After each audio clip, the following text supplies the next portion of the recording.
All right, welcome in, everybody. It's time for Total Bases. Brian has made his way back across the country. He's back in Las Vegas. It's actually, did you sleep? Have you slept at all, is what we want to know before we get the show going. I may have gotten 4 hours. It's been, I'm to the point anymore where I love to travel, but I hate to fly, especially if it's cross country. I can't imagine when Brandon goes from Japan to Arizona, how long of a flight that is. It's crazy. I don't think I could ever do it. I will say this though, I have a much easier time going to the West Coast. Anytime I come home from the West Coast, I'm usually is when it really gets me. So at any rate, we're all here. There's 15 Major League Baseball games to break down today. And we're going to do that for the next hour like we do every day right here on WagerTalk TV. How about we start in the Lone Star State? This is a kind of an important game tonight. We've got America's team, the New York Yankees. I don't know if that's America's team. I just feel like they are. But the New York Yankees, they're taking on the Houston Astros, two teams that are in battles in their respective divisions, but probably gonna both be in the playoffs this year as the American League sort of playoff picture, I guess has taken shape already. So let's go to Brian Leonard. Looks like Fried and Valdez, Yankees, Astros. How are you seeing this one? Well, they're not America's team to me because I'm from Cleveland, and the Yankees always took all of our best players that we couldn't afford. So they've been my most hated team as a child. But hey, if I was a Yankees fan, I'd be loving it. So Brian, do you think there's more Yankee haters in the country or Yankee fans? Close, right? I would say haters because they've been so good for so long. It's sort of like the Patriots. When the Patriots were what they were doing in the NFL, you either loved the Patriots or you hated them. And it's similar to Dallas Cowboys also. Colin Gregory says haters all day. I think I agree. Yeah. Colin says haters all day. The chat is saying fire Boone. See, I know how to get the chat going. Now we're going here. So Yankees, Astros. I saw Boone was at the game last night, I think. Did I see that correctly? I think he was at the football game. Oh, was he? Well, it's good that he's spending his time doing something productive because he's not doing it as a manager. I can't believe he got that 2-year his team. 2-year extension. But anyway, let's get back to what's important as of right now. Yeah, the Yankees are at home, on the road. Max Fried against Framber Valdez, both lefties. And we've got the Yankees about a 114 favorite right now. Totals either 7.5 to the over or 8 to the under.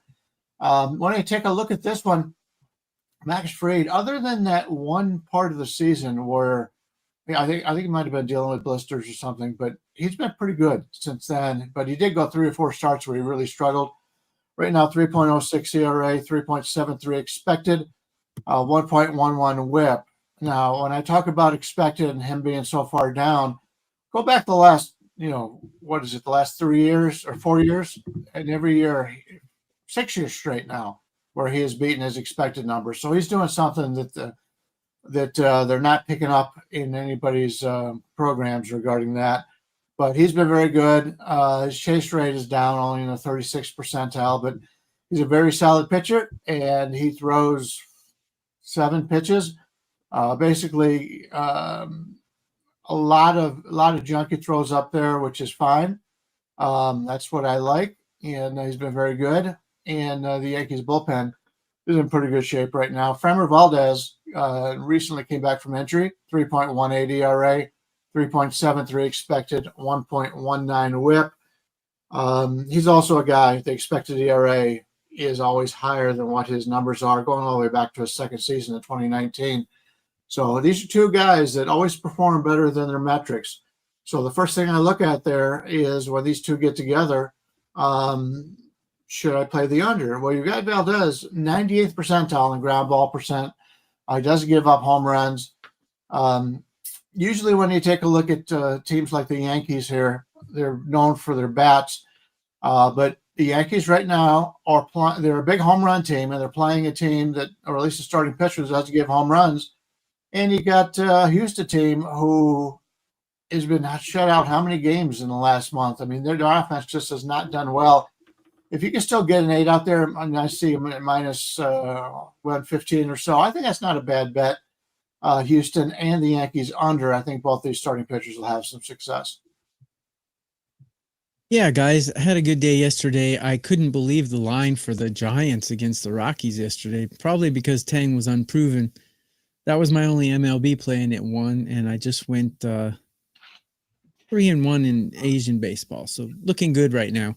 Go to our pages at WagerTalk.com to see what we got up. It's $5 Tuesday.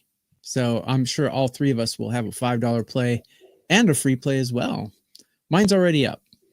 Regarding this game, these are two well put together organizations, well run organizations. Yankees have struggled a bit, but actually the Astros were the ones who were struggling at the plate until the last couple of games. Last couple of games, they're starting to catch on. But like 5 games before that, I think they scored like 3 runs in 5 games. They're just cold as ice. Now they're heating up a little bit. The first thing that jumps out when you look at this matchup is, wow, we got 2 really good pitchers here. But if you look at how they do against the batters they're facing today, not so good.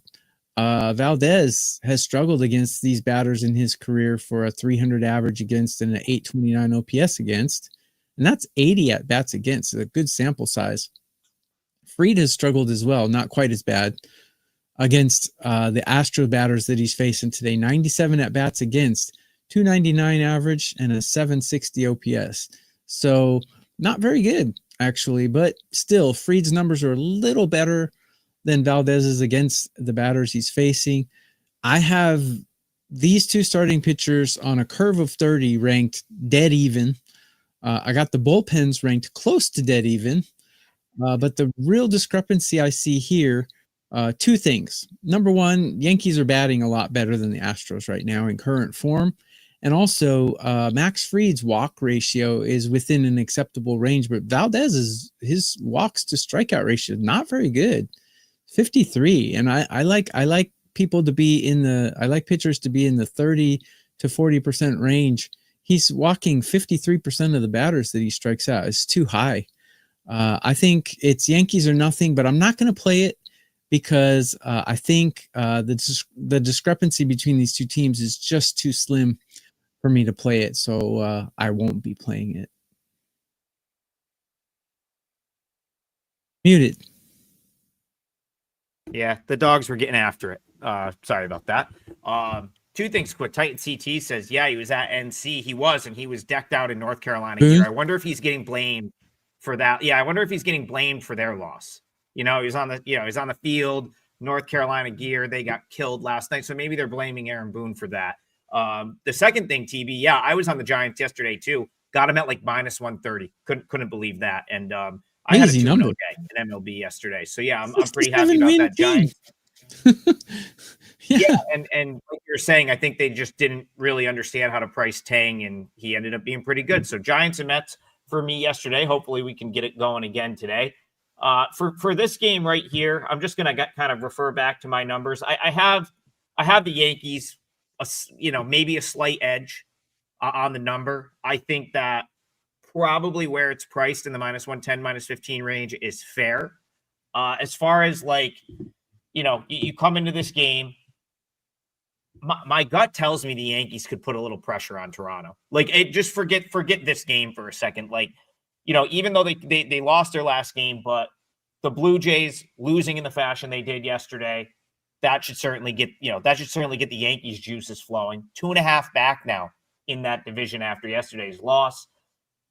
And I know I was arguing with people on Twitter over the weekend. I still think the Astros choke this division away. I still think the Mariners have it in the tank. I think the Mariners are a better team. And so, like, I'm certainly coming into this series looking for a place to sort of play the Yankees and fade Houston. I don't mind it being here. Like, I'm still higher on Fried long-term than Valdez. So, like, I guess I'm not going to waste a ton of time on this one because I don't have a really, like, super strong conviction about this game. But I will just say in general in this series, I kind of would like to find a place to play the Yankees. I just like the way that the Yankees are trending right now. And I think they're hungry. I think the Blue Jays have sort of reignited the flame a little bit. Like Brian said, they know they're going to be in the playoffs. You pretty much know, like, unless there's like a big time collapse, you pretty much know your 6 playoff teams in the American League. but the Yankees have a real shot to catch the Blue Jays. And 3-4 weeks ago, I just did not think that was going to be the case. I thought the Blue Jays were going to run away with this division. They're 7-3. You got the Yankees 7-3 in their last 10 games. Right now, Yankees run differential 134, plus 134. It's one of the best marks in Major League Baseball. Blue Jays only 55. I don't know how much you read into that, but maybe this Yankees team is a little bit better than we gave them credit for. And maybe they've just cleaned it up a little bit. Because remember, I don't think they were ever a bad team. They were just making a lot of mistakes, costing them games. Haven't done it as much lately. Guess it doesn't surprise me that they're winning at this rate. So a lean toward the Yankees. Aaron Pauling says, noteworthy, Houston is 6-1 straight up as a home dog this season. Obviously small sample size, but worth pointing out. I don't like Fried, but I do love Valdez, especially at home. Yeah, I think it's all very solid points. I don't think I'll have anything in this one, but it's certainly a big game and probably going to be a good one to watch. Let's go to the next game. Let's go to the next game here. Let's see. Jose Perez says he likes McLean K's today. So I'm assuming he's talking about the Mets. Mets got it done for me yesterday. That game turned into a total slugfest. Mets ended up winning 10-8. No one could get out. Today, it is Nolan McLean, who has been tremendous. I think, Brian Leonard, it's safe to say he's exceeded expectations since his call-up with his ERA currently under 1. And I'm guessing the Tigers, is Gibson Long actually listed? I think he's listed, right? Sawyer Gibson Long. So he was one of those guys yesterday. I said the Tigers were going to expand their roster. They're going to kind of spread some innings around. And one of those guys that's going to get some of those innings is Sawyer Gibson Long, who's been down at Toledo. Mets Tigers here. McLean has been tremendous. Brian, are you going to bet against him? Are you going to keep riding him, or is there no way into this game for you? Well, people were asking in the chat why he was a 140 favorite. Well, he's no longer a 140 favorite. That's a good thing. He's down to 125 in a lot of the sharp books out there, which means that the guys who bet for a living are jumping on going against him, which kind of surprises me. Because if I wanted to go against him, I think I would wait till later in the day because he's got so many fans right now, and a lot of people are looking to bet him that they maybe they know something we don't. I don't know. Maybe they know what the lineup's going to be today. But yeah, McLean against Gibson Long. We got the Mets at about 127 right now overall, and we've got 8.5 to the over 20. When you take a look at McLean, he's been nothing but unbelievable so far. 0.89 now. Your ERA, expected ERA 2.58. So obviously there's a lot of luck involved, especially you've gone 20 innings and you got an ERA under 1 as a rookie. But his whip is 0.69. He's been fantastic that way. He's only pitched 20 innings. So a lot of his numbers from the advanced stat metric he hasn't thrown enough pitches yet for it to be really meaningful. But I will say his hard hit rate, he's getting hit a little bit, and his average exit velocity. So we can see a blow up at any time. That said, this is a guy who comes in with 6 different pitches as a rookie. He's 24 years old. I think he's got a great career ahead of him. I've been very impressed, but he is pitching over his head at this point. Gibson Long, guy that I've liked for a long time. 2 seasons. He's 2023. He threw 20 innings, and 2024, I believe it was an injury-prone year, so he didn't play at all. And then in 2025, he's got thrown 25 innings so far. He's got great extension, 97th percentile, doesn't walk many batters. He's very good in the chase rate. But he's not going to beat you with his fastball. He's only in the 20th percentile in fastball velocity. And that's still, even though he spreads out his 5 pitches pretty well, he still throws his 4-seamer more than anybody else or any of his other pitches. And he only throws at 92.9. So he's more of a junk ball type of pitcher, but I like those kind of guys. And I think I'm glad he's back on the Tigers roster. He's going to help this team. He's a good pitcher. He just has had problems with injuries so far. So when I take a look at these two, as I mentioned, the line basically 127 and 8.5 to the over. Somewhat like the under here. This is a good pitching ballpark. McLean's been a great pitcher so far, although I think I think his best of what we have seen out of him has probably already happened. He's going to have some regression. Don't know how long he's going to go. I haven't read through that as of yet, but Detroit has struggled lately, but this is still a playoff team. They're going to the playoffs, and we've seen them earlier in the year. A lot of people thought they were the best team in baseball. This is what happens. That's why they play 162 games. Like both the pitchers, but I am a little bit afraid of McLean's regression. So slight lean with Detroit, but don't think I'll get there. So this is a weird one. $5 Tuesday, guys. Grab our $5 plays. This is a weird one because, yeah, McLean's been very impressive, but the sample size is small. So do you trust it or not is the question. And the original question from Jose, who's always watching our show. We appreciate you, Jose. I'll give you my projection on his Ks. It's 7.0. But he's only started 3 games, so I don't really know if I can trust the sample size. Gibson Long is a weird stat here. His ERA is a little bit bloated, 4.3, but his whip is amazing, 104. So don't really know what to make of him. But what I do know is by looking over his starts this season, every time he goes into the 5th inning, he gives up at least 3 runs. That's what I do know. The Mets are ranked top 10 in every stat that I have. Bullpen, starting pitcher, batting, every expected stat that I see, they're top 10 in everything. I got the Tigers lineup right now ranked 21 and their bullpen ranked 15. So kind of hard to go against McLean here, in my opinion. The thing is, Gibson Long is kind of an X factor because it's really erratic. I don't think he's an erratic pitcher, but the way they're using him is really erratic. So I don't really know what to expect from him. But I do know the Mets are just clubbing right now. Number 1 lineup in baseball in current form. And the Tigers are not. So it would be Mets or nothing for me. I'm going to look at McLean's outs recorded. If it's 16 or 17, I'll definitely take an over on that because they're letting him go 91, 94, 95 pitches, increasingly longer.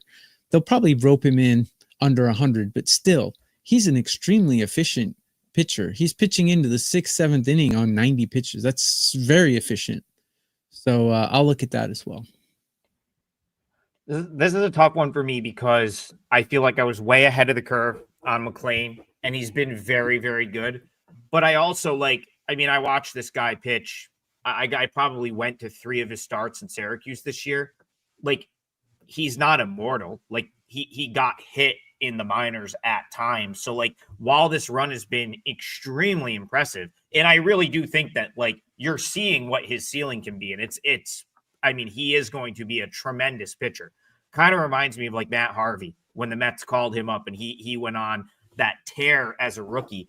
But the thing is, is the guy unhittable? No. I was at games that he gave up some hard hit and gave up some runs in the minors. So someone's probably going to get to him at some point. Very well could be on the road in Detroit. You never know. But I do think it's worth, for me, I have to at least acknowledge, okay, this guy is exactly what I thought he could be.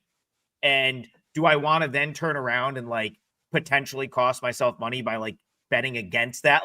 I'd be pretty upset with myself. I feel if I turned around, took Detroit, and he comes out and pitches well, and I'm just I'm just saying that's where I am personally because I feel I was so far ahead of the curve on McLean. Now, I don't want to play against Detroit here because I really like Sawyer Gipson-Long. I actually think Sawyer Gipson-Long will be on the Tigers playoff roster, and I think he's probably one of the better pitchers on this team right now. If you look at their whole list of pitchers, and that's the thing I was talking about yesterday with the Tigers. The Mets really cooked through some bullpen yesterday to win that game 10-8. The Tigers are just rotating guys in. They're just going to come back with a whole series of different pitchers today because again, they're 8 games, 8.5 games in the lead, 9 games in the lead in their division. So you're not going to see the Tigers have quote unquote bullpen usage problems from day to day because they're not going to pitch anyone back to back. That's just not how they're going to manage the game. It's going to be Sawyer Gipson-Long. It's going to be all relievers that didn't throw yesterday. So that makes me like Detroit. The other thing that makes me like Detroit here, you got to understand, I think Brian talked about Gipson-Long coming into the season. he was hurt. He didn't start his season until May when he was going through rehab. He didn't make his first appearance for the Tigers until June 4th. And it was kind of clear at that time that he wasn't really ready yet. Maybe he didn't have a long enough spring, but that first month of June when he was up, he wasn't great. And then he got hurt again. So like, this is a guy that started his season late, then got hurt again a second time. And he spent the entire month of August down at Toledo. But this time, or with the exception of one outing for the Tigers, this time around, he's been really, really good though. So he looks like he's not hurt anymore, because the last month with one appearance in Detroit. So this is August for Sawyer Gipson-Long, a 2.65 ERA, a 0.94 WHIP, and a 197 batting average against. That's kind of what I expected from Gipson-Long coming into this season. So I'm not betting against him either right now. Does it mean you bet the under? I don't know, because that 8.5, maybe, but like, I don't know if I want to like tempt. I don't know if I want to take an under and potentially have the Mets bullpen. Like, if they're a little bit behind, they may use their depth arms today, because they need to like look forward and set themselves up for a potential win tomorrow.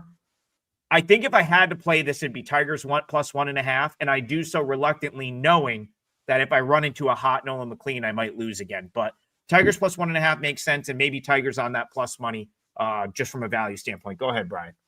Yeah, first off, regarding the bullpen for the Mets, they used 6 of their best guys yesterday. And Brandon Waddell, who they called up from AAA, he threw 58 pitches on Sunday.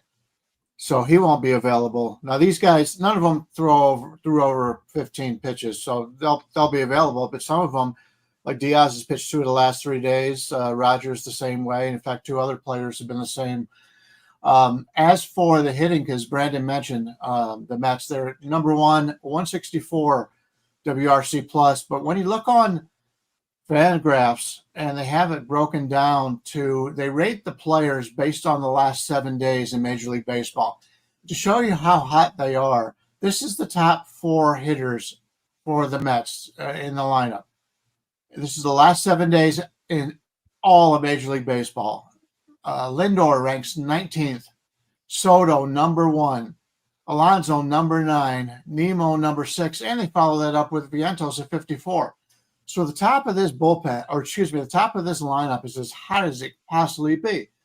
That's the only concern I have about playing Detroit, is you've got all these guys in conjunction, all in the lineup together, all hitting the hell out of the ball. Maybe we look for maybe the Mets to not score in the second inning or something like that. I don't do a lot of those things, but yeah, if he can get out, if Long can get out of that first inning, I think they're in pretty good shape for Detroit. But that's going to be a tough way to start the game. Yeah, and unless they make another roster move today, it looks like it's going to be Justin Hagenman is likely the guy that's going to pitch probably a bulk type role, even if it's high leverage after McLean, because they added him to the roster yesterday. Now, his numbers at the big league level have been really good this year in a small sample size. Problem is he hasn't pitched in the big since August 12th.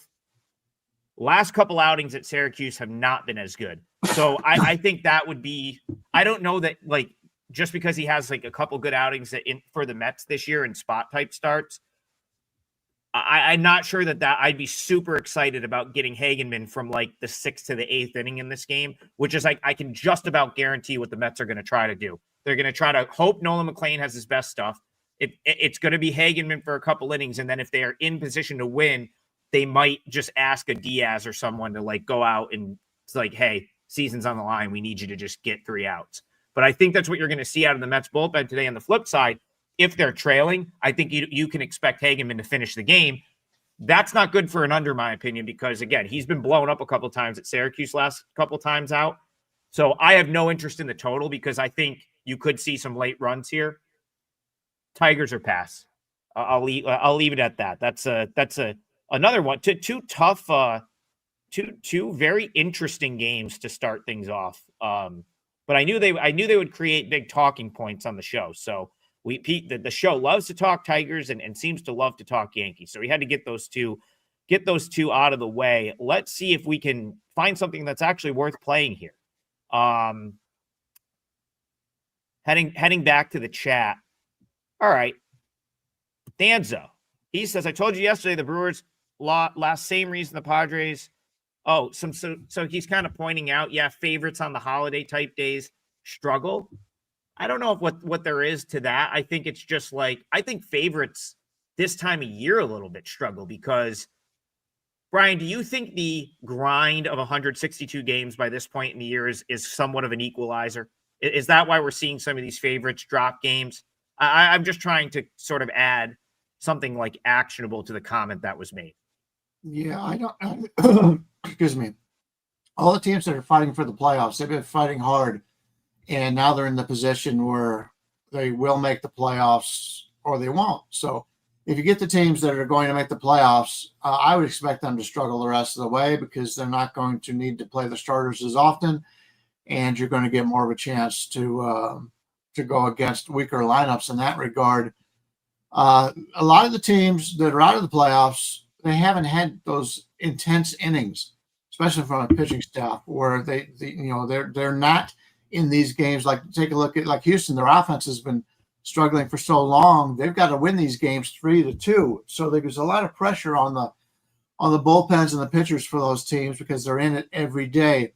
But you get a team, the Angels, some other teams, the A's, that haven't been in the playoff race for most of the season or fall of the season, and they don't have to worry about that. They've got less high impact innings on their starters and their bullpens. So those are teams that I'm looking to play on as the season goes on here. And as for the holiday, that's the first time I've ever heard that, so I don't have any information on that.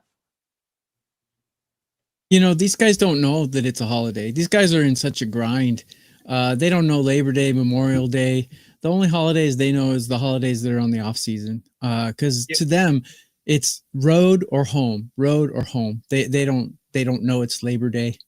They don't care. So even the bad teams who are out of the playoffs, they're thinking about next year's contract. These guys are human beings. They want to keep their job. The average employment in MLB is less than 7 years. It's probably less than 6 years. So these guys want a contract, I think the grind that is an equalizer towards the very, very end of the season among teams that are in same situations. Sure. But good teams and bad teams, I don't know if there's a lot of difference as far as games played. Just to wrap up his comment, I will say this, like having to play a bunch of day games on a Monday is certainly not what these teams typically do. Like Monday oftentimes is either a night game or a travel day. So like that definitely could have something to it. You had a lot of teams maybe playing a second day game.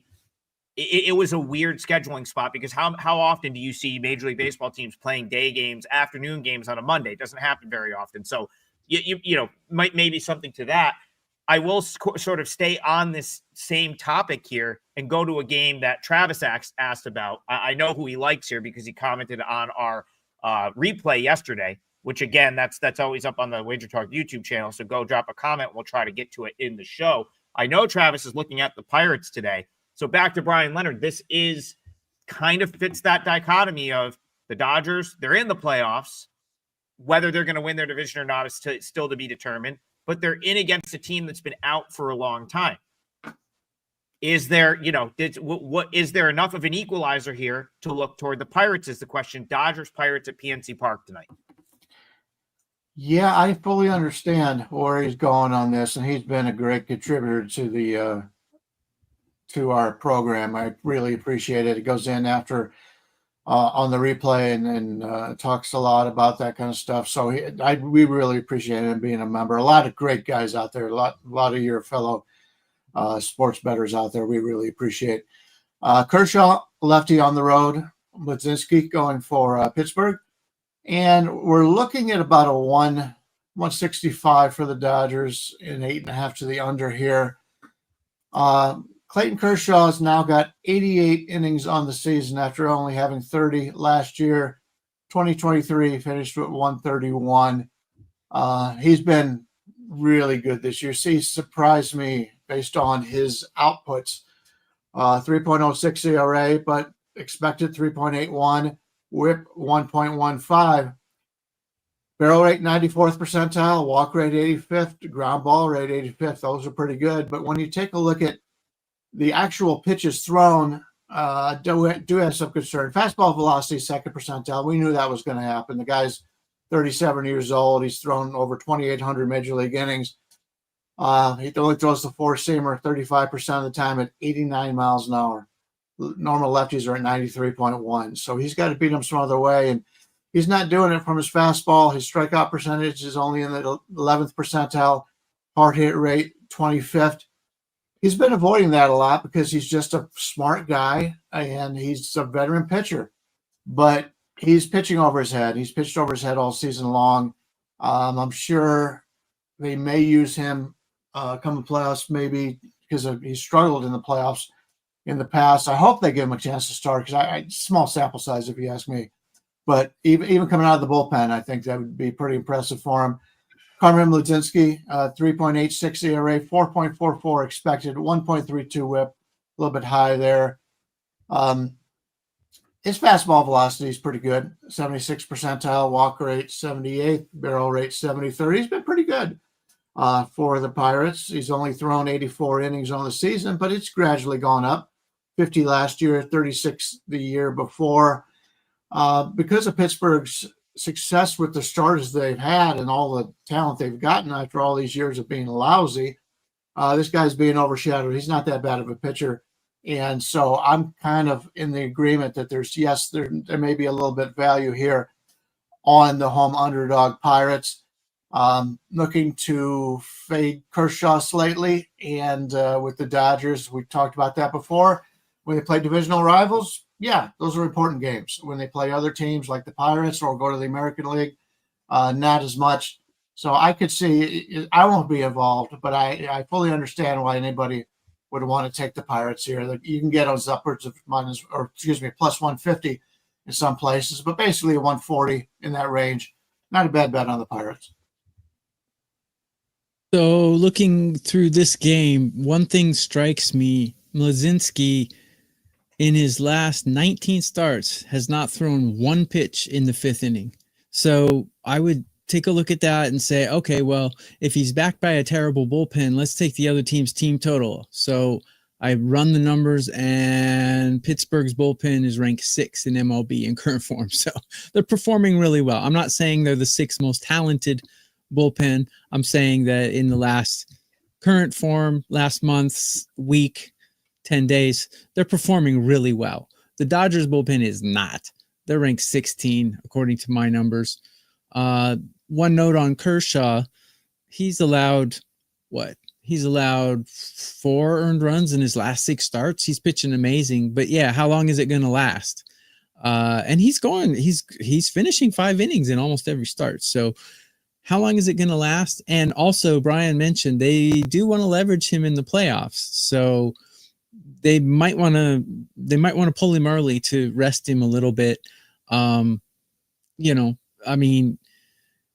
Make it real simple. We got a 61 win team against a 78 win team. So obviously the 78 win team is more talented. I don't think anyone's going to argue that. So the cerebral me says you got to bet the Dodgers, but run the numbers. The Pirates are performing better at almost every statistic, including hitting, which is amazing. I got the Pirates in current form ranked 13 in hitting, where I got the Dodgers ranked 22.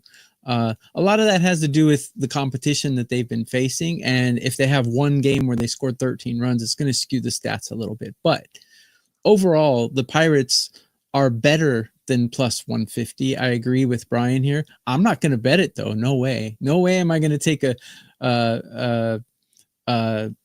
what are they? 61 win team over a 78 win team. No way. And the way Kershaw's pitching, I'm more of a guy who rides the streak until it ends. And I would rather ride Kershaw's streak until it ends, but I can't bet the Dodgers either because all my numbers love the Pirates here. So I'm kind of stuck. Yeah, this might end up on, I think there's a Twitter account that's like things that precede unfortunate events, but I am a man of my word. And I said, the Pirates are going to be a great bet in September. Wait till September comes around. They bring some of these guys up. They now have a lot of their young pitching. And Tokyo, Brandon, you said, wow, their bullpen sixth overall in Major League Baseball. Well, when you have Bubba Chandler throwing 4 innings out of the bullpen on a regular basis, that's going to improve your bullpen numbers. And you talked about Wadzinski not really going into the 5th inning. That's by design. He's not really a guy that's going to be like a 6-7 inning starter. He's more of an opener, basically.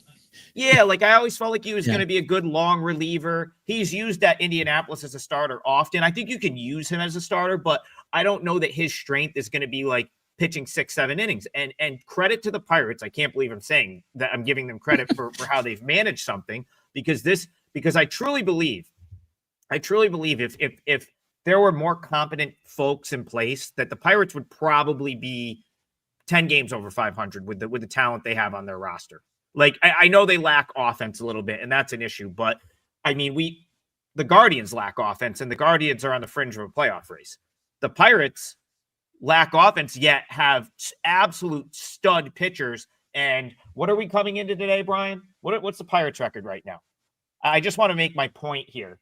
They're 61 and 77. Okay. So I do want to point out they're 39 and 30 at home. We've talked about them being bad on the road. They've only won 22 games on the road all season. So if you are going to bet the Pirates, the best place to do it is at home. So I am going to bet the Pirates, and I'm feeling pretty good today. I'm probably going to have more than one Major League Baseball play. That's a client play. So I'm just going to do it. I just punched this in for 4%. I'll use it as my parlay leg. My play is Pirates plus 1.5. Like mine in that minus 110 range. I think that's actually a crazy value to be able to get the run here. For like minus 110, minus 115, depending on your book. That's where it is right now. I'll let Brian give us a consensus price for the parlay, but I think anything in that range is tremendous value for a Pirates team that I really think is going to be the spoiler in September. And that's what I say. You can cold takes expose me in 3 weeks if they play terrible, but I don't think they're going to. I think the Pirates are going to be the spoiler of the league this month. And I just want to make the point here. You look at WRC plus, and you look at the Guardians. Okay. This is a team that's been near the bottom of the league, WRC plus, all season. Just like the Pirates. They're 68 and 68, right? The Pirates are 61 and 77. And it's just because the Guardians have a much better, they just manage that. Everything is managed better in that organization. I'm not saying that they don't do things wrong too, but everything's managed better than Pittsburgh, who's essentially like the Pirates have no excuse. I mean, they have a generational talent in Paul Skeens. They have like 4 other really good starting pitching options. They have great bullpen arms, and there are some talented guys, and they've essentially managed they've when I say manage, I mean the front office has managed them into obscurity this year, 13 games out of the wild card race, which is insane for the pitching talent that's on that team. But I think they're undervalued now. And so I'll probably bet them all month when the spot presents itself. And I think that this is a spot that's worth jumping in. So Pirates, is that going to be your parlay?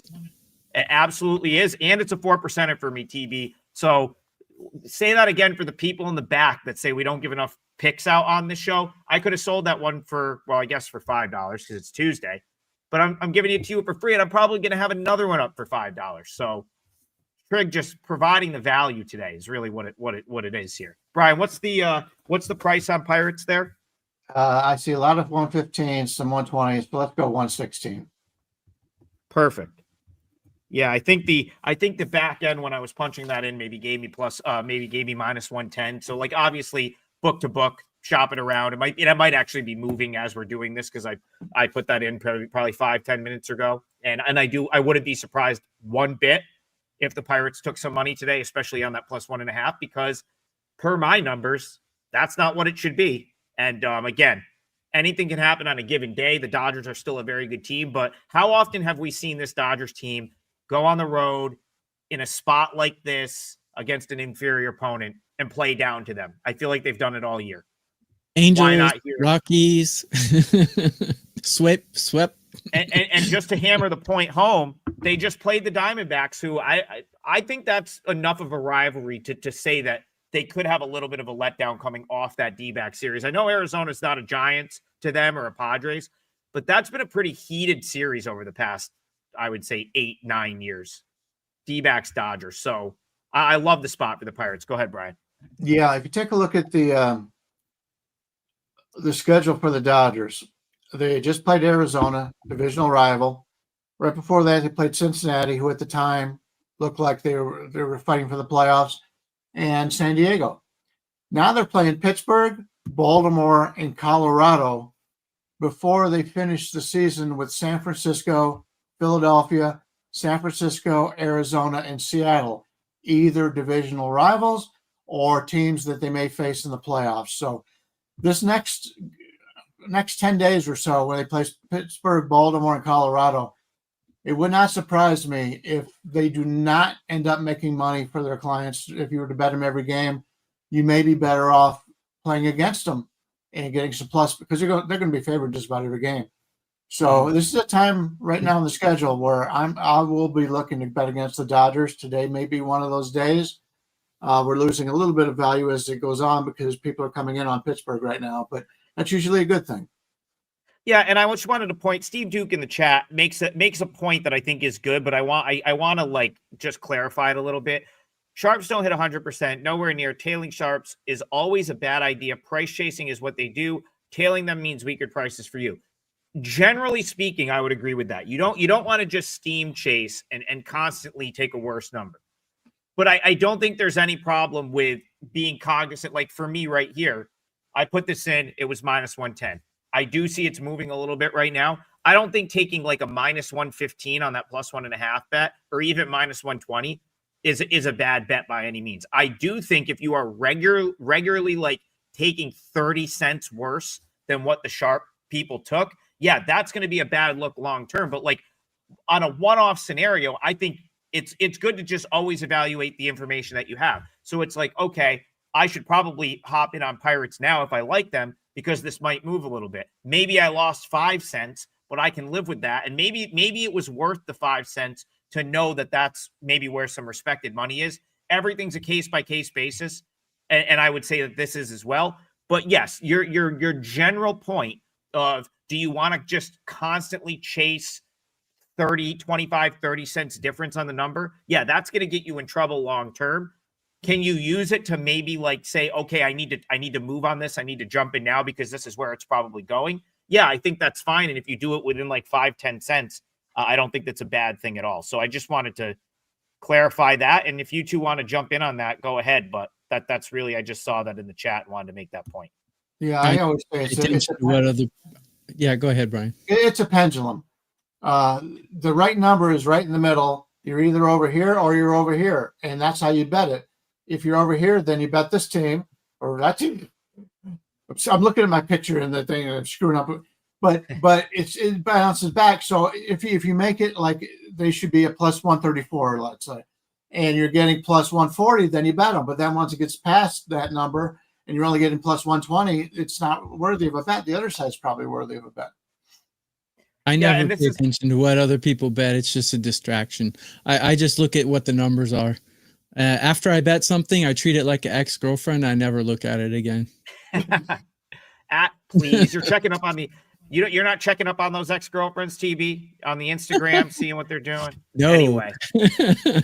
Anyway, I don't, because nothing good comes of that. An ex-girlfriend's never going to come back to you. The only thing that's going to come from that is jealousy. Don't you're right. I do not. I don't think I've spoken to an ex. Now I've been in a relationship for like 5 years at this point, so it's like I don't think I've spoken to an ex after it's ended ever. Now that you say that. So neither have I, because my breakups are always bad. Yeah. Well, yeah, I can't say that it's been different for me, but I will go to Turnbuckle Tommy real quick. Because this has to be addressed, because we all three of us sell picks and we do it right here on the WagerTalk platform. And I'm very conscious of this. And I know you guys try to be as well. He says that's the problem with buying picks. You're not getting the same line as them. 90% of the time, it's all about line value. So I'm going to say two things to that. One, that's why you do like the all access and you get it right away, right? Because like, I know that people can't be attached to their phones and sometimes they're going to lose some value. But like, I know for me, if something moves considerably, I almost always take the package down. And I actually think WagerTalk's pretty good. I've had our bosses come in and be like, hey, that's moved. Like, you can't sell that anymore. So I know that we try to do that as good as possible, but at the same time, and I'm going to do maybe my best segue promo ever here, Brian Leonard, because we have that all access 7-day on sale right now. That's why you would do the all access, because as soon as I punch it in, you see it. And really, like, and I run into this with the AAA stuff. And that's why I have not at any point this year put a brick up to sell a minor league baseball play standalone, because I know it's going to move. So it's like, if you're on the all access, you have the shot at it. And but like, we're doing the best we can with that. But that's a good point. It's very difficult. And I know we try to really be conscious of that. But it's a point that needs to be made. And I also think that's why you pay for the overall expertise, the explanation behind it. At least for me, I feel like that's why we're selling what we're selling. And I wanted to bring that up. We also, before you, I know we're getting late, but we also put up limits on, like today I've got a 4% play in Major League Baseball as my $5 play. And I said I have it good. I think there's value up until this number. So once it gets past that number, obviously either we take it down or you don't want to play it. Yeah. All right, I'm going to throw. Oh, yep. Go ahead, TB. I agree with those sentiments. If you're a subscriber, you get our play right away, and the line is the same as what we get. If you get it later, we do make parameters. So yeah. All right, Brian Leonard, I'm gonna throw it to you. Give us a game that you might want to talk about, maybe one that you want to put in the parlay. Yeah, I'll give you what I used as my free play today. That's the Baltimore-San Diego game. It's got Wells against Darvish, 165, maybe 168 favor on Darvish right now, 8.5 to the under, 8 to the over in this one. The reason I like Baltimore here. The reason why I like them for the most part is I like the way they're hitting. They've got the young guys up now, and they're doing very well. Tyler Wells is coming back from injury. He's only been able to get in 15 innings all season long, but I like him overall. His career ERA is 4.06 with a 1.05 whip. So far this season, 5.87 on the ERA, 7.64. But keep in mind, he's been hurt, 1.37 whip. The reason I like it is because he's able to come in. He's a fresh arm that they haven't been able to use all year long. And I talked about pitching in teams that have not had high leverage innings. That's been the Orioles. They've been out of it for a long time. And then he's going against Darvish here. And Darvish comes in with a 5.66 ERA, 3.66 expected. He's had a lot of bad luck, no doubt about it. 1.11 whip.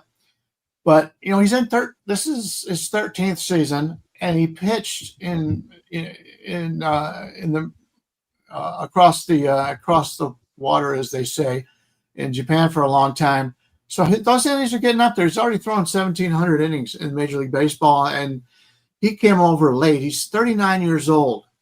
And if you're looking at the Padres, a lot of their guys that throw the big innings, the Ceases, the Darvishes, those kind of guys are struggling right now. And it's just they're piling up. His chase rate is only in the 6th percentile. He can't get players to swing for the same pitches they got when he was younger. Average exit velocity has been great, 90th percentile, hard hit rate, 88th percentile. But he's got 8 different pitches, which is what I like about him. So if something's not working, you can always go to something else. But the Padres right now are struggling. They're, 2.5 behind the Dodgers now? The Dodgers giving them every chance to take this division, and they're just not taking it. San Diego, as I mentioned, they're 11th in hitting over the last 2 weeks. And they've been very inconsistent. Baltimore's a team that's on their way up. They're 17th right now. They're hitting a 104 WRC plus. So I just thought the line was too high here. We're looking at, there's some places out there in the 175 range on the Padres. I can't back them there. Baltimore has been very good to me the last week, scoring a lot of runs. I've been getting them at good plus money prices. I'll be back on them again today. From an underdog standpoint, I think that game has the most value for an underdog on today's card, and that'll be my part of the parlay. I will play Baltimore. Looks like consensus is about 147. Let's take Baltimore plus 147. Wow, there we go. Juice up those parlay odds. Love it. Go ahead, TB. That means I can cheat and take a really bad line. Okay, good. No, we've learned our lessons on that. You don't want to do that. Yeah, we have. So it's $5 Tuesday, guys. Go to WagerTalk.com and see what we have. We will have free plays up to at least take the 10 seconds to go to one of our 3 sites. Take a look what we got. WagerTalk.com, click experts, and we will be there. Yeah, like Brian said, Darvish threw a lot of innings in Japan before he went to America. He was probably my favorite pitcher in Japan to watch. So good. He was better than Ohtani over here, and they were on the same team. But in America, obviously, Ohtani is outshining him, a younger guy and in his prime. But Darvish is getting a little old, and his stats are showing it. But, you know, he ranks kind of middle in almost every category. So basically, we like to use the term innings eater. He's an innings eater. He's not flashy. He's not going to K 10 guys per 9, but he'll get the job done. He'll get a quality start half of the time he's out there, and he'll generally go 5 or 6 innings, and he'll give up 3 earned runs in 5 innings. Not great outing, but okay. So if the team can produce some runs, he can get you a win, maybe half of his starts. So Wells kind of scares me. He's given up 5 runs, 3 runs, 3 runs. I don't know how he's going to do today. The Padres, Brian is exactly hit the nail on the head. I mean, the Padres had the lead over the Dodgers. They had 2 games or just 1.5 games? They were 1.5 games over the Dodgers like a week ago, and they barfed it away. They're losers right now. They're just losers. They're playing like garbage at the most critical time, but I still have their hitting in current form ranked 5 in Major League Baseball. So they still can hit. Both bullpens pretty average. Talent wise, San Diego, I think, is a top 2 bullpen, but they're getting injured and they're not playing well. And Darvish is Darvish. He'll probably give up 3 earned in 5 or 6 innings, and that's basically what you can expect from him these days.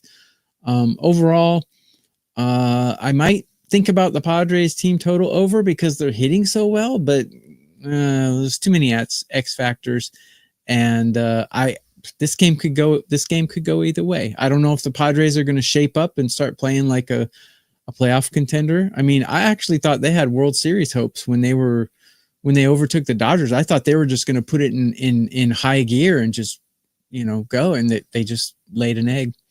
Such a talented team though. But I can't go against the Padres here. So Colin says, haven't looked. How as well has been in rehab. He's actually been tremendous. I watched every inning of his last 2 rehab starts. He was excellent. And I'll point this out. The Orioles have been out of it for a while, so very similar to Kyle Bradish, they gave him a lot of time. 6 rehab starts. Like, they gave him more than enough time to sort of get back into the flow of things, work his way up from a couple of innings to throwing full starts. Like, the last 2 starts at AAA for him, 5 2/3, 6 1/3. Like, there's going to be no pitch restriction. He's going to be able to go his full allotment of pitches. And so, yeah, total numbers at Norfolk in August, a 2.70 ERA and a 1.20 WHIP. He's been solid. So I don't think you can expect Tyler Wells. I'm not saying that he's like this elite arm by any means, but I wouldn't worry about anything injury related or the fact that, like, you're going to get his best. You're going to get his full start right there. Only way I could play it is something Orioles related. So I'm with Brian. I think he's right to sort of target that value. On the road, I always kind of look to that plus 1.5. It's a little pricey in the minus 145 range. So probably the better way to go is just to take the plus odds, as Brian did in our parlay.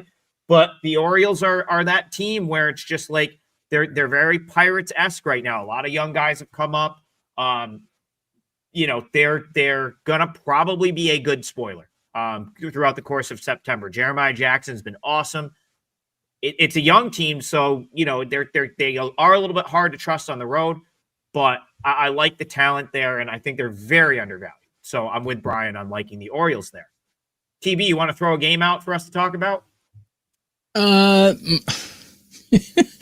a lot of people are asking for what were they asking for? Hang on a second. I would like to talk about Mariners Rays. Let's do it. Because we got two really good pitchers here, and I'd just like to talk about that for a minute. What do we got? But that's not going to be my parlay leg. But That's fine. You can add your parlay leg at the end. We'll go Mariners Rays. Brian, start us off Mariners Rays. Yeah, Mariners Rays. Woo! Rasmussen. That's what I've said a lot of times when I bet on Rasmussen. He's been very good to me. Brian Wu and Drew Rasmussen. We've got Wu at about a 110 favorite here, slightly favorite, I guess. 8 to the under in this game. Seattle and Tampa. And Seattle's, you take a look at Seattle lately, they have not played well. They've gone 5-5 in a time where Texas has been red hot for some reason. Right after Texas looked like they were out of it, now they got 18% chance to make the playoffs again. So Seattle, we thought had it all locked up. They were going to be the wild card team, if not winning the division. But they've struggled a little bit lately. In fact, on the season now, despite the 73-65 record for the Mariners, they only have a run differential of plus 17. They should only really be 1 or 2 games over 500 based on that run differential. So I love both these pitchers, but it is in Tampa Bay, which is the minor league ballpark. And we have seen some times where the offense gets the advantage there. But I'm going to be very short on it since I'm not involved here. I expect the first 5 to go under. And other than that, I'm passing on this game. I think you got to take the Rays here, just because Drew Rasmussen has been lights out. And he's been especially lights out against these batters. 52 at bats against, 212 average against, and a 529 OPS. That's more than 200 points under what I consider the Mendoza line for OPS. Brian Wu has really struggled against these batters, actually. 345 average against and an 862 OPS against. So I think Tampa has the bullpen. Tampa's bullpen is in better form. Got them ranked 4 in MLB. I got Seattle's ranked 20. Seattle's bullpen is much better than 20 in MLB, but not performing quite well right now. And I got both lineups pretty comparable. Granted, Seattle does have, I think he still is the home run king for now, or did Schwarber pass him? I'm not sure, but they definitely have the best catcher, the best hitting catcher in MLB. That's undeniable. And him together with Suarez is a dangerous combination, but not performing right now. Give their catcher his home run. I still think Tampa Bay will win this game. Not a huge confidence play, but that's the way I would go in this one. Yeah, I did a video for this game yesterday. Gave out the over. It did get there in the end. It probably shouldn't have been as difficult as it was, but there was some runs in that one late. I was tempted to kind of go back the other way here, but I was really, I guess it would have been naive to think that you would get an 8.5 in a game with Wu and Rasmussen on the mound.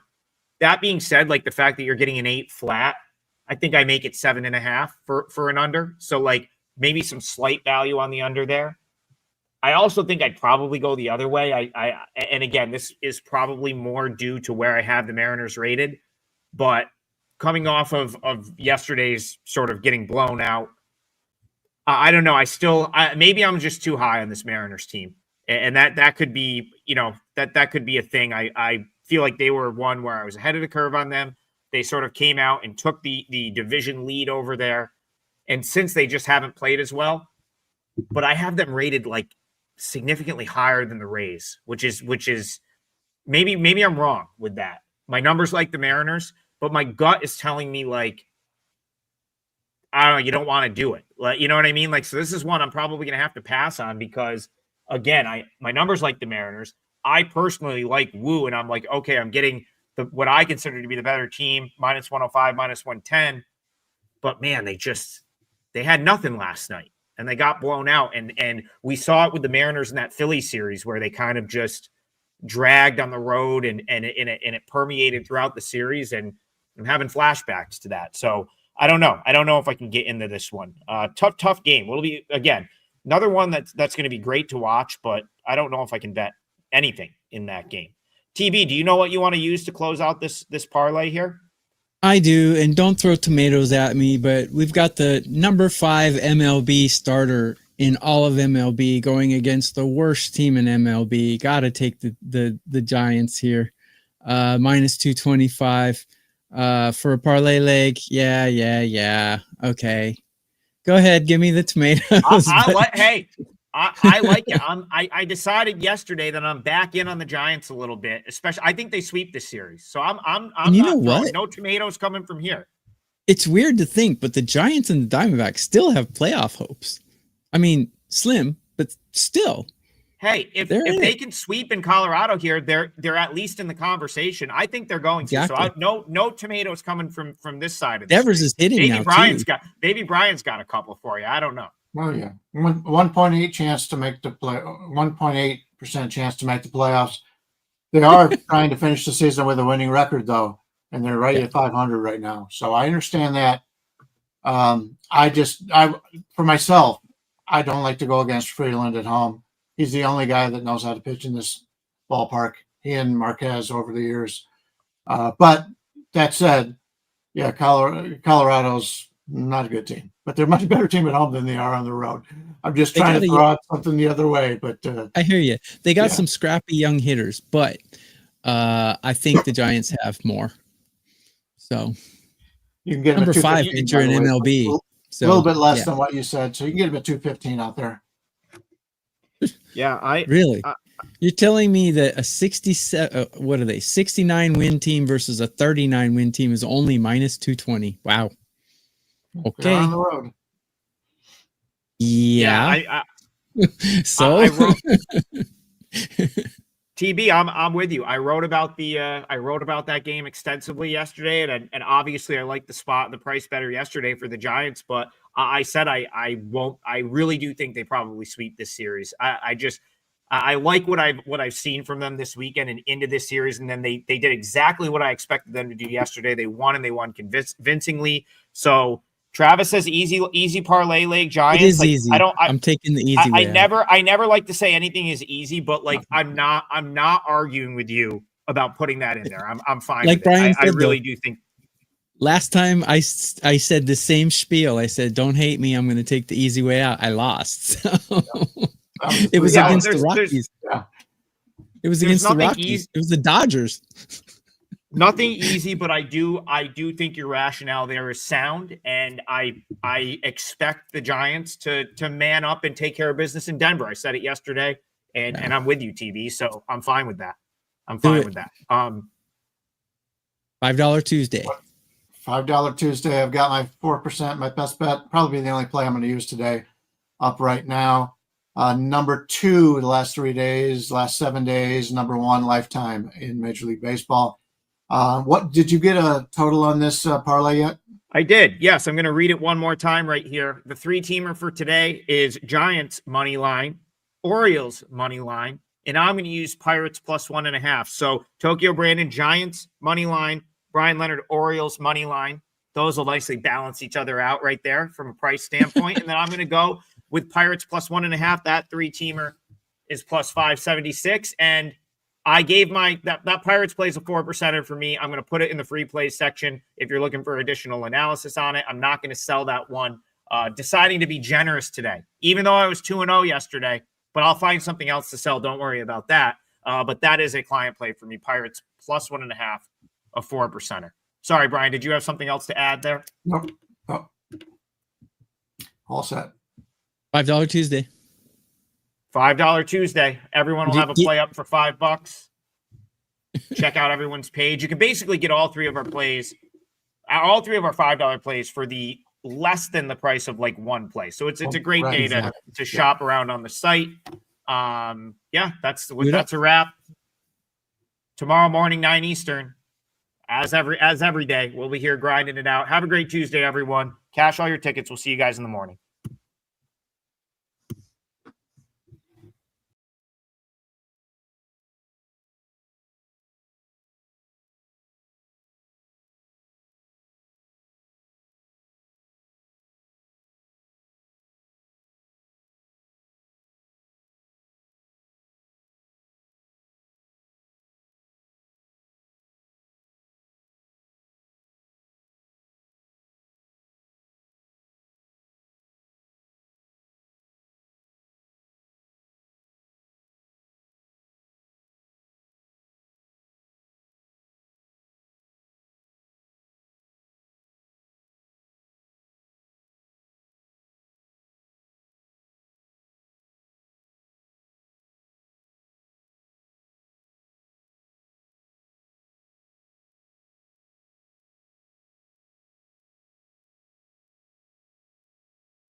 You're live. Welcome in to the opening line report. Kelly Stewart here, joined each and every Monday morning by Teddy. Covers 11 a.m. Eastern here over in Florida, 8 a.m. Pacific over there in Las Vegas. And we're going to get right into this week one card. Teddy, these lines have been out for months. And I got this really cool prop that I was so excited about using because emergency betting alerts so that we can let you guys know that you need to be getting in your bets now. But Teddy, this week may be a little light because we have a lot of stale lines. Yeah, though, I mean, 2 lines just moved, so we'll talk about it, or in the process of moving. So, I mean, Okay. Monday morning is betting time. And obviously, of all the shows that we do this year, this is going to be the show with the least action going on while we're live on air. The reason that we're going, we pushed the show an hour earlier this year is that we could capture these line moves in real time. We could give you a little heads up, perhaps ahead of time on a handful of these. That's the point of the emergency betting alerts, is to make sure that if you want side A or total A, you can get it at the current number that's not likely to be there much longer. But when we're talking about lines that have been out since May, obviously for today on Labor Day, and then it's also a national holiday, it's not going to be a day where the screens lighten up all the time. But All right. I just saw a little bit of movement on 2 games, so we'll talk about it when we get to them.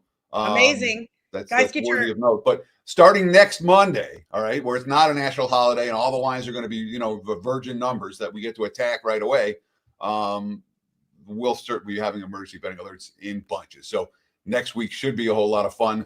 Today should be a whole lot of fun. We're going to talk about what happened this preseason, how it affects the numbers, some of the long-term trends and angles for week one, and see if we can Teddy, I may even throw in a little survivor talk for all of the contest people out there, because Sure. I think week one is exceptionally hard, and maybe I need some advice on who might not lose their game as a touchdown favorite here.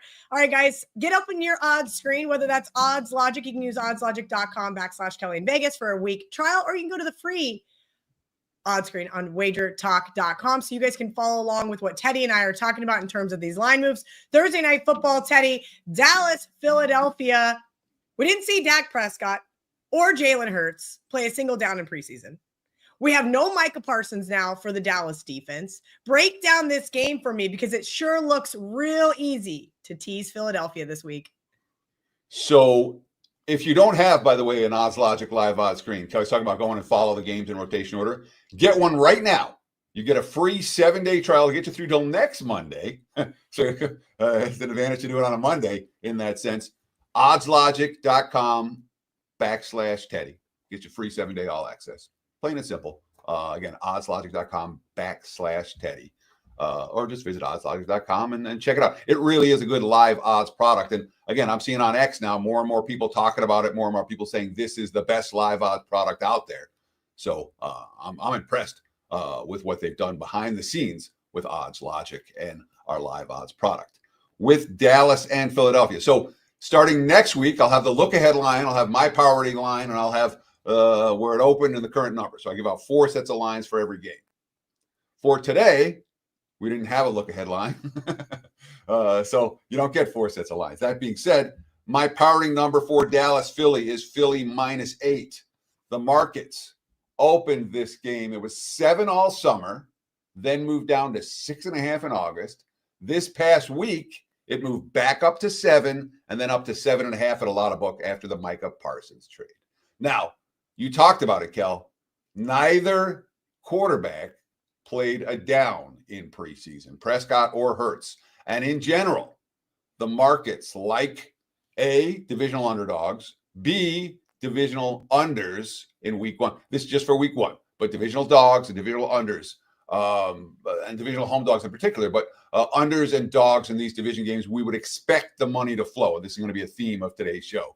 The long-term trends show week one divisional games stay under, and the long-term trends say the divisional underdogs, particularly home underdogs in week one, are worthy of a look. That said, this game with the divisional underdog has been trending over the total. Was 46.5 all summer, moved up, let's call it 47.5 this past week after the Parsons trade. And this has a lot to do with what, A, we got veteran quarterbacks, so you're not worried about guys that didn't see the field as much. But B, you have concerns a little bit about both these defenses, Dallas without Parsons and Philadelphia with a lot of new, people are talking about how much change the Eagles defense had in the offseason when it came to jettisoning some of the veterans and giving more playing time from the newcomers. So the Phillies defense is younger than it was when they won the Super Bowl last February, and Dallas's defense has their fair share of question marks. Last year, Philly won 34-6 and 41-7. They had no problem moving the ball against Dallas in either meeting. They had no problem stopping Dallas in either meeting. That being said, Dak Prescott didn't play in either game. It was Cooper Rush both time. In 22 and 23, Dallas and Philly split the two meetings.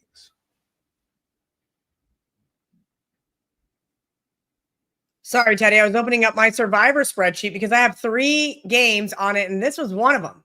Does Philadelphia lose this game? So if we're going to talk Survivor, in my mind, there's one play to make in Survivor this week. And Okay. I'm a proponent of, I'm not saving 50 teams. I'm not trying to save. I'd rather win. What, 70% of the field went out in week 1 last year or something? I mean, it was insane. Insane. So, but that can and does happen. The one team that I'm playing, if I have a Survivor entry this week, is Denver. Okay. All right. Denver's the choice. Denver's not losing that game, in my opinion. Oof. Okay. So, but listen, the whole world's going to be on them, and we'll get to them here in a little bit. That's agreed. what concerns me. Agreed. I mean, that's the issue with it. But Denver, if you're looking for the safest pick, it's hard for me to envision a scenario. I mean, they could. Strange things. Anything can happen on any given NFL Sunday. But of all the underdogs, Tennessee's it's hard for me to picture Cam Ward leading the Titans to victory in his first game in that environment. And a rookie, we'll talk about some of the rookie records and why you don't bet on rookie quarterbacks in their first road game. Although Caleb Williams did win his first road game last year against Tennessee. That being said, I don't think he had 100 yards passing in that ball game. It wasn't a whole lot to do with the offense.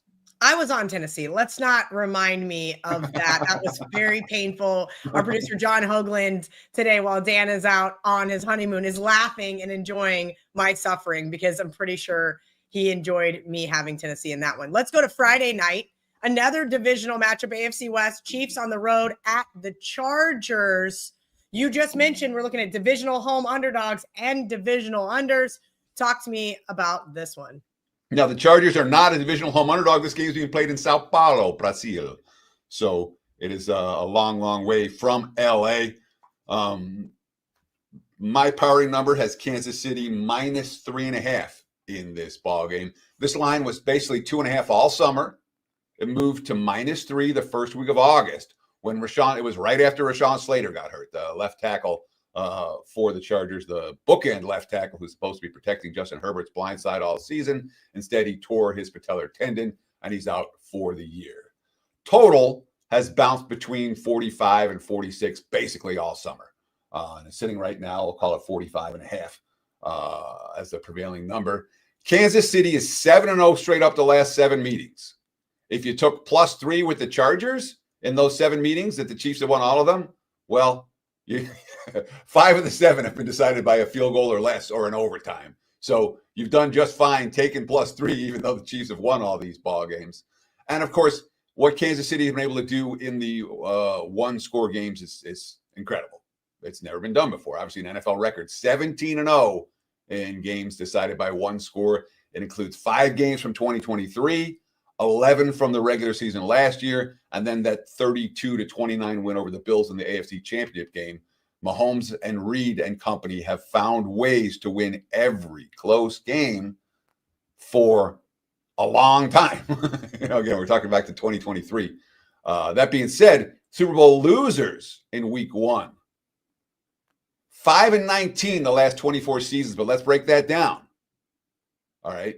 There was an 0-12 run and then a 5-7 run. The 5-7 run's the more recent. So 5-19 over the last 24 years, but just 5-7 over the last 12, which says to me, yeah, you can make a case for Kansas City if you want to. 5-7, not going to talk me off something as much as 5-19 is going to. And of course, we talk about quarterbacks that played in preseason and quarterbacks that didn't. Patrick Mahomes played in August. Justin Herbert did not. Advantage Kansas City when it comes to week 1. Yeah, Teddy, playing against that Super Bowl loser has been a fun one for myself. Let's get into Sunday football. Pittsburgh Steelers at the New York Jets. Let's kind of break this one down for me. These are two teams I think are going to take steps back. I know that sounds impossible for the Jets to take a further step back. Aaron Rodgers, same age as me. Justin Fields, well, here you go. So my powering number for the game, Pittsburgh -2.5. This line opened 3. It went down to 2.5 in July, back up to 3 in August, back down to 2.5 at a lot of books. This is really a split line right now. You can take +3. You can lay -2.5.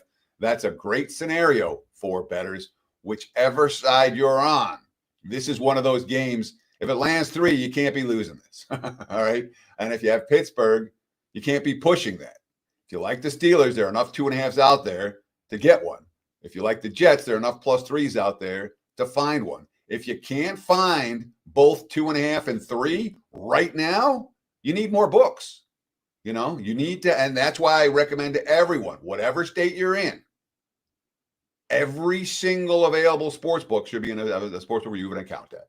I moved to Las Vegas, not specifically, but one of the big reasons why I moved to Las Vegas in 1998 was because I got sick of my bookie, and this bookie ripped me off half points here, half points there. Why don't I just have opportunities to bet at all the casinos? And you end up winning games by half point instead of losing games by half point in that regard. And this is one of those games.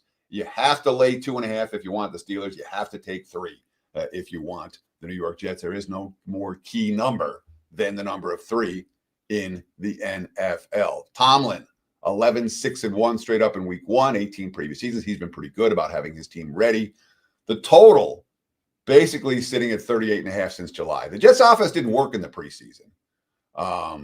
Aaron Rodgers and Justin Fields, a rare scenario where both quarterbacks played for the opposite team last year. Fields played the preseason. Rodgers did not. He was not good in the regular season opener last year at San Francisco after not playing in the preseason. Then again, San Francisco is pretty good.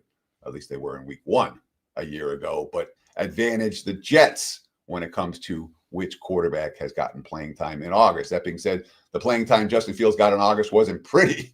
The Jets passing game basically didn't work when he was on the field. Teddy, let's talk teaser real quick. Is this a good scenario to bet the Jets in a teaser? Somewhat of a low total. It's not one of the lower totals, but for the first week it is. Is this something we get Jets over a touchdown and it's worth a look? I will not bet a single teaser week 1. Ooh. Teasers are so teasers, this is something I don't hear people talking about. Teasers are at their best when the lines are at their sharpest, okay? Week 1, all right, that's what you want. When the lines are as tight as they can be, the 6 points really matter. Week 1, how many lines when we look back a month from now are going to be like, wow, that line was, I can't believe that number was there in week 1. You know, we see that all the time. We have think about college football this weekend. All the teams we said, oh, this team's going to be great, and they're not. And teams that we thought were going to be awful, like, wow, I can't believe Kennesaw State held Wake to 10 points. You know, this is supposed to be so you see stuff the first week that you're not expecting. There's going to be upsets. There's a reason that 70% of the field got knocked out in Survivor last year. So I'm not making one teaser, and especially with -130, -135. I'm not making a teaser this week. You can make all you want, but there's not a chance I'm making a teaser. Week 3, week 4, we start talking about teasers. Week 1, week 2, not so much for me. All right, let's talk about the Dolphins and Colts. Let me get my odds logic screen back up over in here. 1.5. One pretty much across the board. There's a couple 1.5s here for the Colts. Danny Dimes getting the nod there. Tua, do they have him wrapped in plastic and bubble wrap to save him for the entire season? We're going to find out. Talk to me about this week 1 line and who you like in this game, or is this just another game that maybe it's not worth a look? So one last point about teasers. It's at the end of the season is the same way. We talk about week 17, week 18 of the regular season, where you get a little bit more variance for what teams are going to show up and which teams aren't. That's another time of the year. The first couple of weeks, the last couple of weeks, I avoid teasers like the plague. Middle of the season, optimal. Beginning and the end, not so much. For the Dolphins and the Colts, again, I'm not giving an emergency betting alert here, but we've just seen some money, some sharp money for Miami this morning. In the last hour, we've seen a little bit of Dolphins money. Not a ton, a little bit. My powering number for the game, Indy -1. And when we look at the number this year, I mean, Danny Dimes and Tua both played in the preseason. This is a fun line to talk about what happened. Indy was -1 at the open. Then Miami kind of took a little bit of money. They were -1 by June. And when I say the open, these lines opened in May, around when the draft, a little bit after the draft, I believe it was. But in general, we're talking about lines that opened in May. So Indy's -1 at the open. Then Miami was -1 by June. Then it went to pick. Then it went to Colts 1.5 -2, just around the time of the Jalen Ramsey trade. And now we're seeing a little bit of Miami money pushing it back down to 1/1.5. I'm even seeing some halves out there. That being said, the total's been sitting at 47 all summer. It really hasn't moved. I'm seeing some 47s juice to the under. I'm seeing a couple of 46.5s out there right now.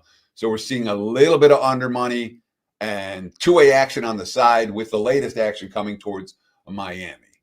The Colts last week 1 win. And this is one of those bizarre anomalies. It's not like Indy's been a bottom feeder this whole time. They haven't won in week 1 since 2013. 0-10-1 straight up. And they're laying in this game. So, and obviously Steichen has been there the whole time, but week 1s haven't been his strong point necessarily. The Dolphins are 4-0 straight up in week 1 since 2021. 2-0 under McDaniel. So they've been pretty good, while the Colts have been pretty bad as a franchise in this role in recent years. All right, Panthers, Jaguars. We've kind of seen some interesting line movement in this one. Looks like 3 across the board here for Jacksonville. 46.5, Teddy, over that key number of 3. I'm buying Carolina this year. You and I talked about this team during the divisional previews. We talked about this team way back in June. Do you think this is going to be a tighter game, or are the market's correct saying, nah, Jacksonville's a better team, move this one to 3? And just this morning, it's really interesting. We've seen some money for the under 46.5. Now pretty much the number everywhere. My powering number for the game, and again, I give you my powering number. These are just my personally. They do not factor in situations, which matters later in the season. This is just Team A versus Team B. Factor in home field. My number is Jags 4 over the Panthers, so I'm perhaps not as high on Carolina as you are. I still got Carolina ranked as one of the worst teams in the league. The line sat at 2.5 all summer. It popped up to 3 in the last week. The total was 45.5 for much of August. It's been bet up since.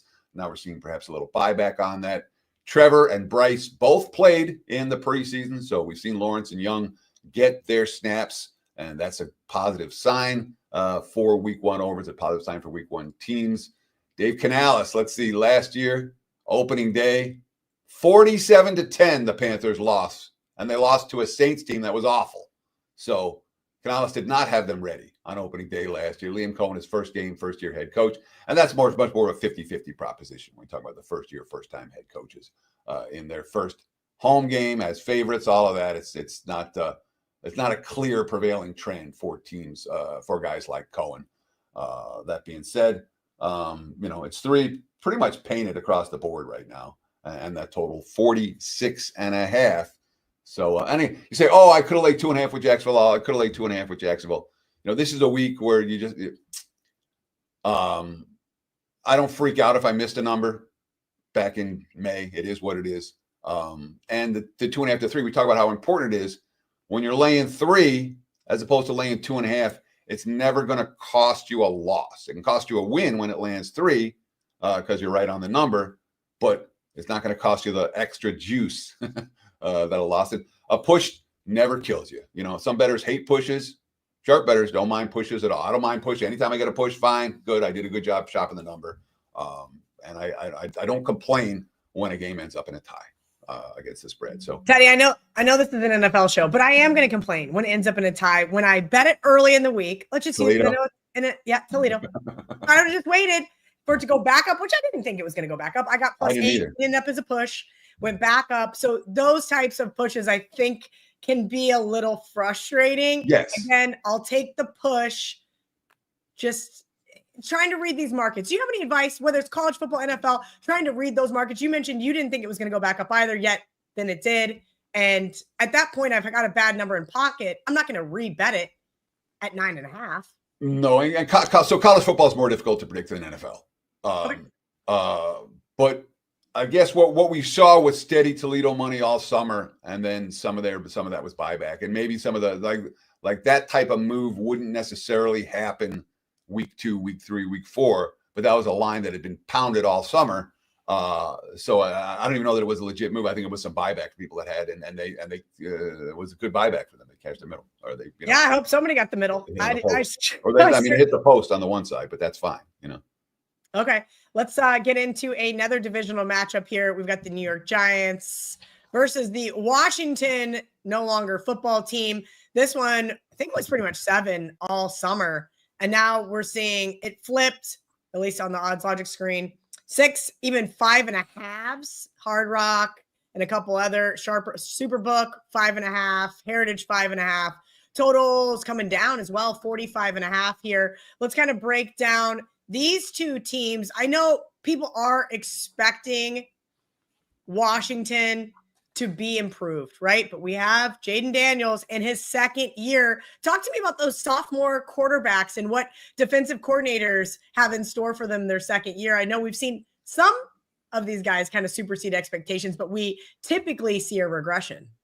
Sure. So, and again, if you missed last week's show, we went through every team, all 32 teams by division, and talked about previews, what we thought was going to happen this year, talked about some of the divisional odds.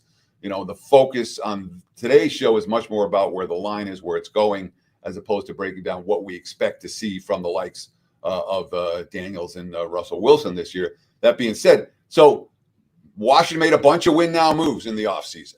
All right.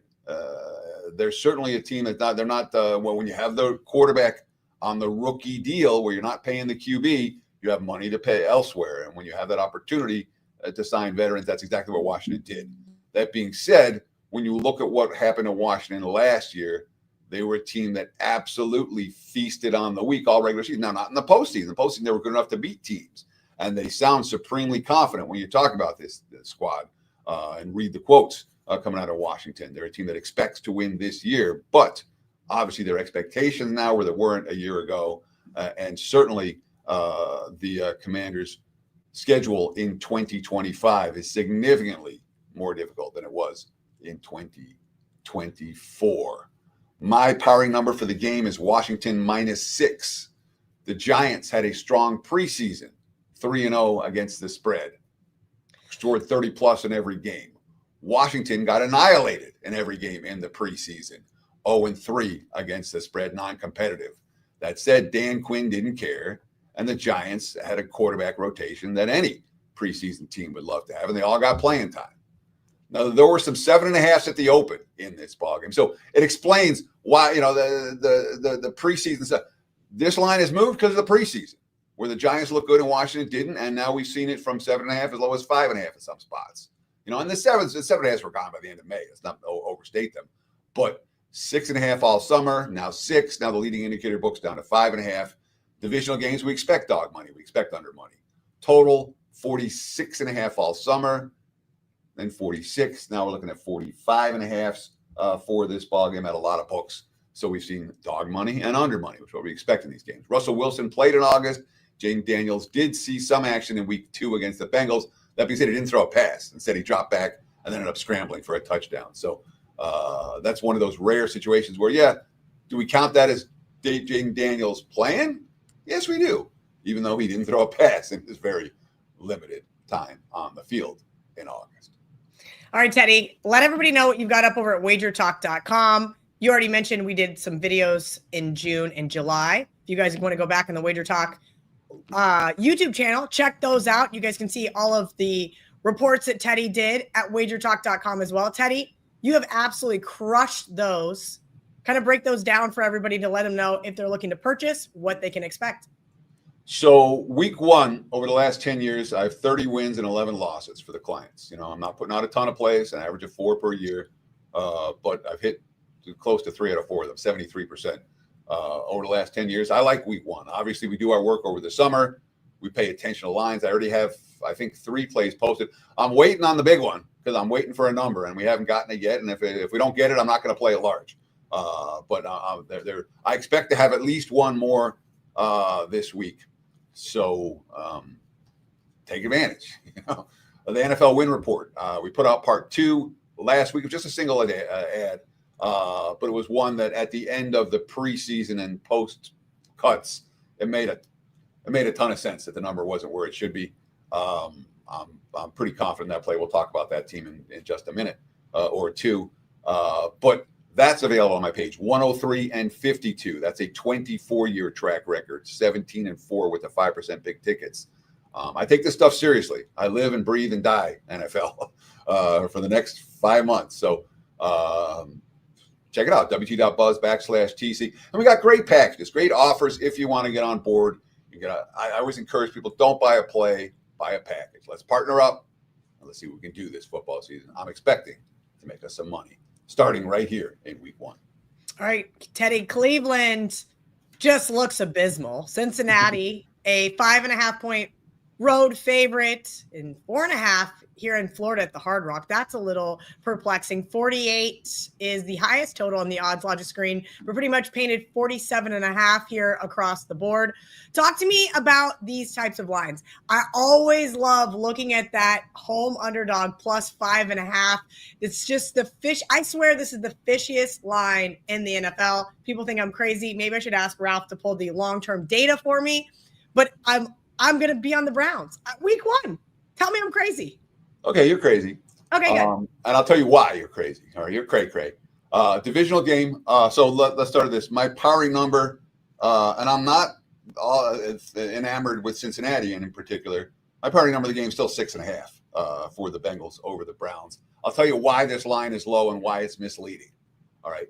Divisional game. We expect money for the dog and the under. It's been sitting 5.5, 6. Really hasn't moved much since the opener back in May. Total 44.5. Sorry, 40. That should be 44. That should be 47.5. That's my typo.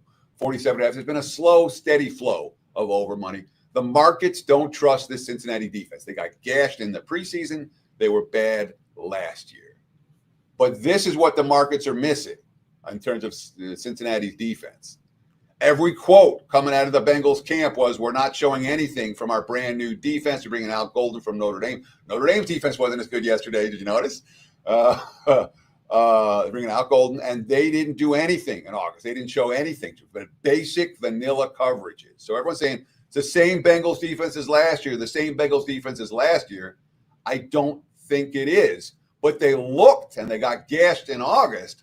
I think they'll be better in September. I do. Legitimately better. And I think the markets are missing the nuance of what we saw from Cincinnati this summer. And Flacco's certainly an over quarterback for Cleveland. Flacco's a guy who's going to chuck it up and let his receivers make plays. Does Cleveland have any receivers that can make plays? I haven't seen any. 2 meetings last year, Cincinnati covered -5 and -5.5 and -10. Both games stayed under. This has been a very under series, only one over in this series since 2021, 5-1-1 to the under the last 7. Flacco did get a little bit of playing time against the Rams in week 3 of the preseason. Burrow saw plenty of, and Burrow was in multiple games. And boy, that offense looked good with Burrow on the field the first 2 weeks. So if you like Cincinnati, in theory, you're getting a bargain price because the wise guys don't trust their defense. Their defense might be better than last year and might be better than they looked. That being said, and the Bengals are a team, the depth isn't there for Cincinnati. They're probably going to be at their best in September. You know, they paid all their stars, which means the bottom of this roster is dicey. So Cincinnati, while healthy, may well be a bet on team. We'll see how healthy they stay because the backups on this squad leave something to be desired on both sides of the football.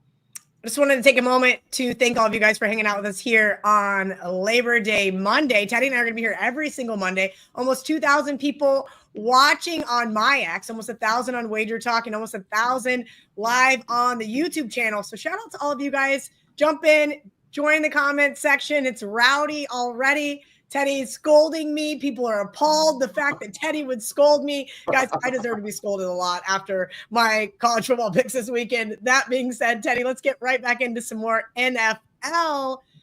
Vegas, New England. Okay, I'm going to start off by saying this. I considered zigging, not zagging with the survivor pick and going New England. This is going to be one of the few times they are a favorite this year. Line was 3 all summer. Now all of a sudden 2.5 start popping up. Woo! I don't know. I don't think I have the guts to go with the Patriots with Mike Vrabel in his debut there in New England. Talk to me about this game. So when I scold you, Kelly, I scold you with love. And I'm a little bitch when it comes to this show. In general, I'm a bitch when I'm like, I want to do it this way. I want to talk about it my way. It's okay. It's what I do. And that's why sometimes it's difficult to find people that want to work with me. That being said, for the Raiders and the Patriots, my powering number is New England 2/2.5. It's actually 2.25 for this ballgame. The line was 3 all summer. The 2.5 have been popping the last couple of days. Total from 44 down to 42. Last night it was 43. Let's do one emergency betting alert. Let's do it. Anybody? We got noise. We got flash. There we go. Okay. I got no. Remember? So the comment section said they wanted to go back to the Wayne's World. So we got to discuss. You guys have to tell us how you want to do the emergency betting alerts because Teddy did not like week 1 Dan's choice of audio. We're gonna go through some growing pains. Okay, guys, we're gonna work through this together. You guys tell us the kind of audio you want to hear. I thought the Heather one was a little jarring. It reminded me of an alarm clock too early in the morning out there on the West Coast. But we do have props. So anytime you guys see one of these, that means it is time to get up in your odds screen, open your sports books. Teddy has an emergency betting alert for you. If you like the Raiders, Patriots over, bet it right now, sooner rather than later, okay? And again, so we talk about where the number's going. The line, 3 all summer, 2.5 popping the last couple of days. The total was from 44 down to 42, was back up to 43 last night, 43.5 this morning, 44 is popping up right now. We're seeing a steam move to the over for the Raiders, Patriots. If you want that, you can still find 43.5s looking at the OddsLogic Live odds screen. And that's one you would get sooner rather than later. The markets have moved against the Patriots this past week. They didn't like cutdown day for New England. I didn't like cutdown day for New England. Vrabel put his stamp on the roster, which means lots of veterans were shown the door. They don't have anyone from last year's draft. Last year on the roster, except for Drake May. He's the one guy that made the team healthy. There are a couple guys on IR, but when you throw an entire draft out the window, there's been some anti-Patriot sentiments in the markets. And again, Vrabel's a character guy, and character guys made the team, and that may work out very well for New England when all said and done. But from a market standpoint, and the other thing, the Patriots, the early season schedule is relatively weak. They could be favored in half a dozen games over the first 9 weeks of the season. In fact, I think the offseason the lines had them at -1 or higher in the vast majority of those contests. So assuming that they don't stink up the joint, New England will be favored in half of these games because their schedule early on is so easy. Geno and Drake May both played in August, so we have 2 quarterbacks who've seen the field already, not 2 quarterbacks primed to struggle necessarily in their debut. And again, lots of over money over the course of the last 24 hours between the Raiders and New England. All right, the worst team in the league, the New Orleans Saints, now pretty much 6 across the odds logic screen. This is 6.5s even, Teddy. Yeah. We're seeing some 6.5s at Pinnacle. We're seeing some 6.5s at Buckeye, Superbook. Oh boy, it looks to be a very rough season for this team. Talk about the Saints, who are not favored in any game this year versus the Arizona Cardinals. So I'm relatively high on Arizona, relatively low on New Orleans, and my number's 6 on the game. So, I have the Saints power rate as the weakest team in the league, and my number's only 6. So at 6.5, it's starting to get a little rich here. If you like the Cardinals, it's been a one-way line. Opened 4.5, it was 6 by early August, moved to 6.5 in the last week or so. The Saints, I talk about a team favored to have the worst record in the league. That doesn't mean they're chalk. There's 32 teams. But the Saints are the team that's being viewed as most likely to have the worst record in the NFL. They got $50 million in dead money for players no longer on the roster. Total's done absolutely nothing, sitting basically 42.5 all summer, sitting 42.5 right now. Gannon's 0-2 for the Cardinals in season debuts. Last year, they covered for me by a hook, thanks to a kick return touchdown and a 2-point conversion. And I was very, very happy with that. I was lucky to win that game. They led by a touchdown at halftime. And the second half of that game was really ugly. And the kick return touchdown saved me. Cheers. Remembering week 1 bets from a year ago. But nonetheless, Jonathan Gannon has not won an opening day game yet, and he's laying a big price here. Rattler played a bunch in August. Kyler Murray played versus Kansas City in week 1 and then didn't see the field again. But Spencer Rattler, who won so that's worth questioning. Did Spencer Rattler win the job, or did Tyler Shuck lose it? A little bit from column A, a little bit from column B, but certainly from a power rating standpoint, I've got New Orleans ranked 32 out of 32 teams. They're worse than the Browns in my numbers, and a team that, we expect growing pains. And I'm not surprised that we've seen a steady flow of Arizona money. It's something I predicted all the way back in May or June or July, whenever I first talked about this game. We said that the money has to come for Arizona here, and it has. All right, official line here. Tampa Bay, a 2.5-point road favorite at Atlanta, 46.5, kind of a couple different shops making a stand there on the total. Teddy, here's the thing with Tampa. I've been living down here for 4 years, and I want to make a case for their defense every single year. I think their defense is going to take a step back this year. Personal opinion. I think we've started to see some regression on their part. Lots of hype surrounding Baker Mayfield. I think this is one of the fishier lines on the board. Talk to me about Michael Penix Jr. versus Baker Mayfield. So you have to talk to me about what a fishy line is, because my number says Tampa Bay -2. There was another one you said that was fishy, and my number was right there as well. So, like, what's a fishy? Why does that line feel dicey to you? I'm going to say this. Ariel kind of coined the term, or maybe somebody else did, and she started using it. And it's just a line that if you just look at the board, you don't think of anything else. You're like, well, that seems a little odd. I feel like Tampa Bay -3.5 would be like, well, there we're going to take a stand. Tampa Bay is a much better team. Atlanta's covered the last 2 against Tampa. Granted, that was with Kirk Cousins under center.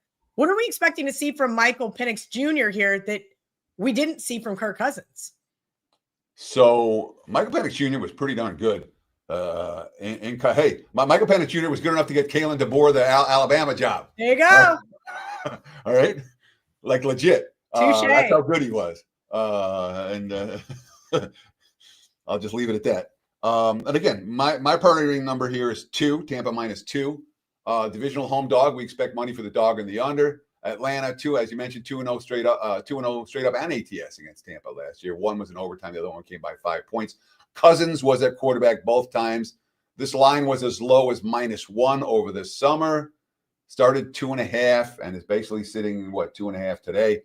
Total 48 at the opener. Bet up to 49. Was 48.5 about 10 days ago. Steady flow of under money since. Why the under money? Caleb McGarry, the season injury for Atlanta. Now, McGarry's the right tackle, but Penix is a lefty. That's his blind side. McGarry's backup, Storm Norton, he's on injured reserve too. So what they do, they just added 3 new linemen. They made a trade with Seattle to get Michael Jarrell, who started 3 games for the Seahawks last year. The quote from Raheem Morris, quote, "It would be unrealistic for me to tell you that the new linemen, they'll be ready to play week 1. I have seen it done before at different positions. I've seen it done at the tackle position, but to beat some of the guys who are here who have been doing some of the stuff we've been doing will be pretty hard." So basically, we're probably looking at maybe Elijah Wilkinson to be the right tackle, protect Penix's blind side here. It's a concern for Atlanta. The money's come for the under. And oh, by the way, Baker Mayfield didn't play in the preseason, and neither did Michael Penix. So maybe that's why more money has come for the under in this one. 46.5, the current number. All right, next up on our long list of breakdowns. That's right. Every single Monday, Teddy and I are going to go through all of the games. This is the game that everybody's going to play for Survivor, Teddy, and it makes me uneasy. I don't think there's not a difference. I should take out that K-State helmet. Let's just be real. I'm going to take out the K-State helmet and replace it with the Denver Broncos helmet right after the show. But it does kind of concern me. We mentioned sophomore quarterbacks, Bo Nix in his second year there in Denver, Sean Payton. Now we're seeing 8th pop up, right? We saw 7.5s for a better part of the summer, 42.5. Talk to me about Denver, Tennessee, Teddy. So my powering number on the game, Denver -9.5. 9 of the Broncos' 10 wins last year came by 9 points or more, 2 scores. All right. Now let's talk about this line right now. It went 7.5 to 8 after preseason in the last week. Some books, there are books that are worried about, we call it teaser protection lines. They go boom, 7.5 to 9, or 7.5 to 8, and then 8 instead of, there's no 8.5 for those books. They go straight to 9, and then we call that teaser protection, so you don't get the 6-point teaser. So we'll call 8 the prevailing number. There's 9s out there for teaser protection books, and there's still a couple 7.5s out there for Denver. Total hasn't moved 1 iota from the opener until this morning. One more. I mean, it's pretty much gone right now, but I don't think it's gone all the way. So let's emergency betting alert one more time. If you like Denver and Tennessee over, bet it sooner rather than later. 42.5 already at most books, was 41.5 last night. There are still 41.5s and 42s out there for you to pick off if you want to, if you're interested in this total. So if you like the over, bet it sooner. If you like the under, wait. Bo Nix played in 2 preseason games. Cam Ward played in all 3. So we have 2 quarterbacks who are ready. And of course, we have rookie QB in Ward making his first career road start. They have not done particularly well prior to Caleb Williams' win last year at Tennessee in week 1. Rookie quarterbacks 0-7-1 ATS in their season openers over the previous few seasons.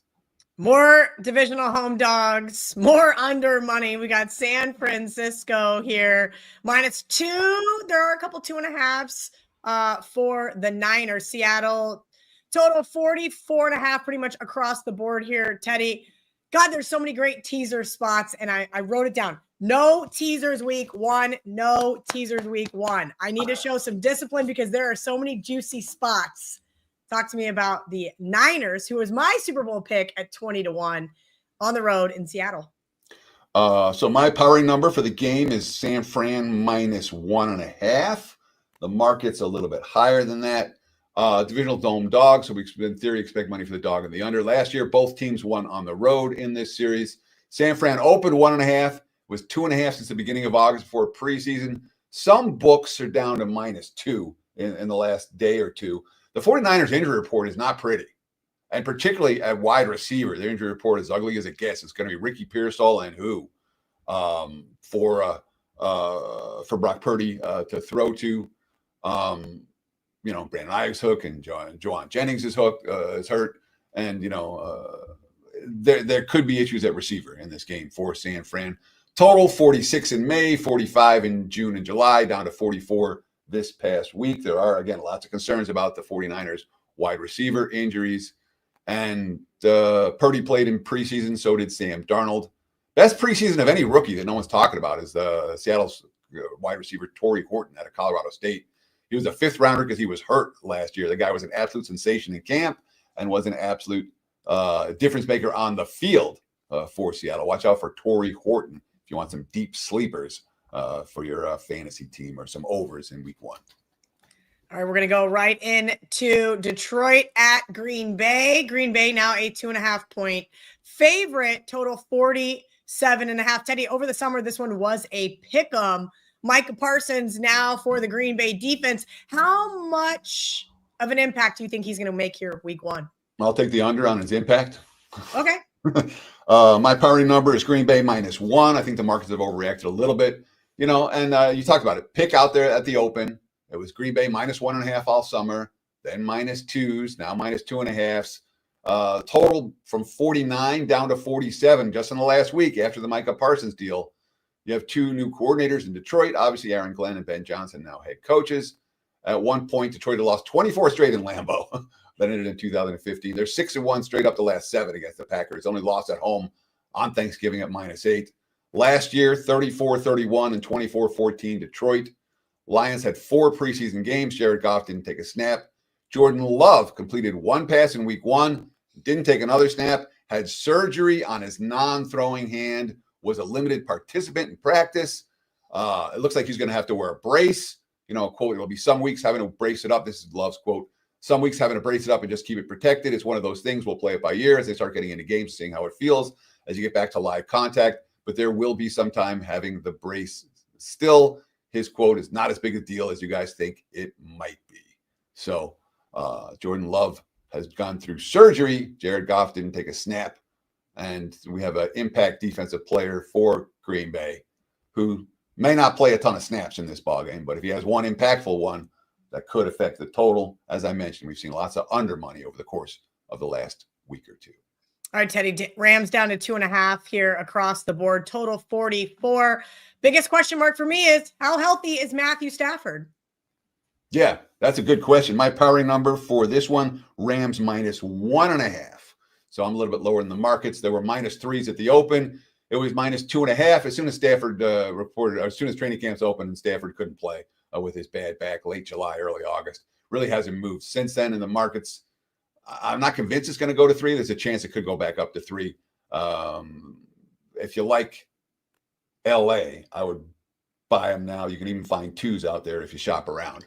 Total was 46 all summer, started getting back down with Stafford sitting out. Got as low as 43.5. It has been bet back up to 44 with Stafford back at practice. McVay was 5-0 week 1, but he's lost straight up and against the spread twice in the last 3 years. Oh, last year's come with an asterisk. They were +5.5. They lost by 6 in overtime at Detroit. D'Amico Ryans 1-1 straight up week Colts. He beat the 1-1 straight up in week 1s. He beat the Colts on the road last year in straight up fashion. Stafford obviously didn't play in the preseason. CJ Stroud did play a couple of series week 2 against Carolina. So he's not coming into the season without having played at all. I'm over here messing with my odds logic screen. One of my favorite things you can do, Teddy, is you can move the books around. And I made the mistake of letting Brett use my odds logic screen on my computer, and he screwed up all my books. No wonder I'm having problems. I'm going, wait, no, why is the Hard Rock over here? Superbook should be here. Circa. Okay. I digress.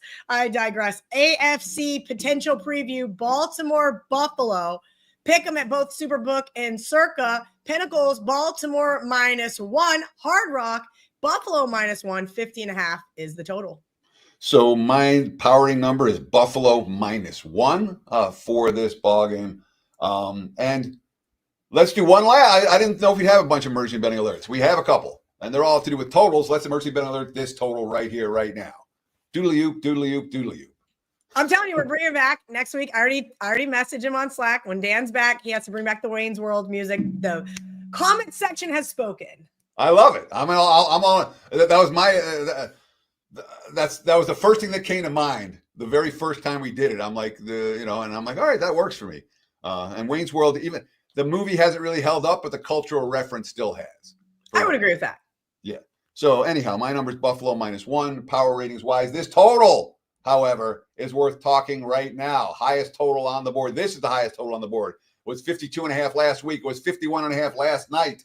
I'm seeing 50.5s right now. There are still 51s out there. If you like the under for Baltimore Buffalo, bet that sooner rather than later. The money is flowing to the under on Monday morning here on Labor Day. Last year, these two teams played a couple of memorable games. The Ravens beat them 35-10 in the regular season, and Buffalo won 27-25 in the playoffs. That was a Mark Andrews drop 2-point conversion game for the Ravens. Buffalo -2 all summer, down to -1 in August, down to pick'em this past week. The market's certainly respecting Harbaugh. He's 11-5 straight up week 1. Lost to the Chiefs last year on Thursday night after the replay review negated Baltimore's touchdown on the final play of the game. McDermott, pretty good week 1, 6-2. Last year, I already talked about that 34-28 win against Arizona where they trailed at halftime, gave up a kick return touchdown, and still were able to win the game by 6 points. Josh Allen has played in every preseason every year. This year, Josh Allen did not take a snap in the preseason. Lamar Jackson did not take a snap in the preseason either. So 2 QBs who have not seen playing time in August. That too could be affecting this total getting bet down. All right, last but not least, Monday Night Football, Minnesota at Chicago. Chicago was -1 over the summer. Now Minnesota -1.5, total 43.5. Teddy, time to break our fill-in producer's heart. Tell me why Minnesota is such a better team than his Chicago Bears. Maybe. This game, I'm fascinated by this game. I really am, because let's talk about it. My number, Minnesota -2.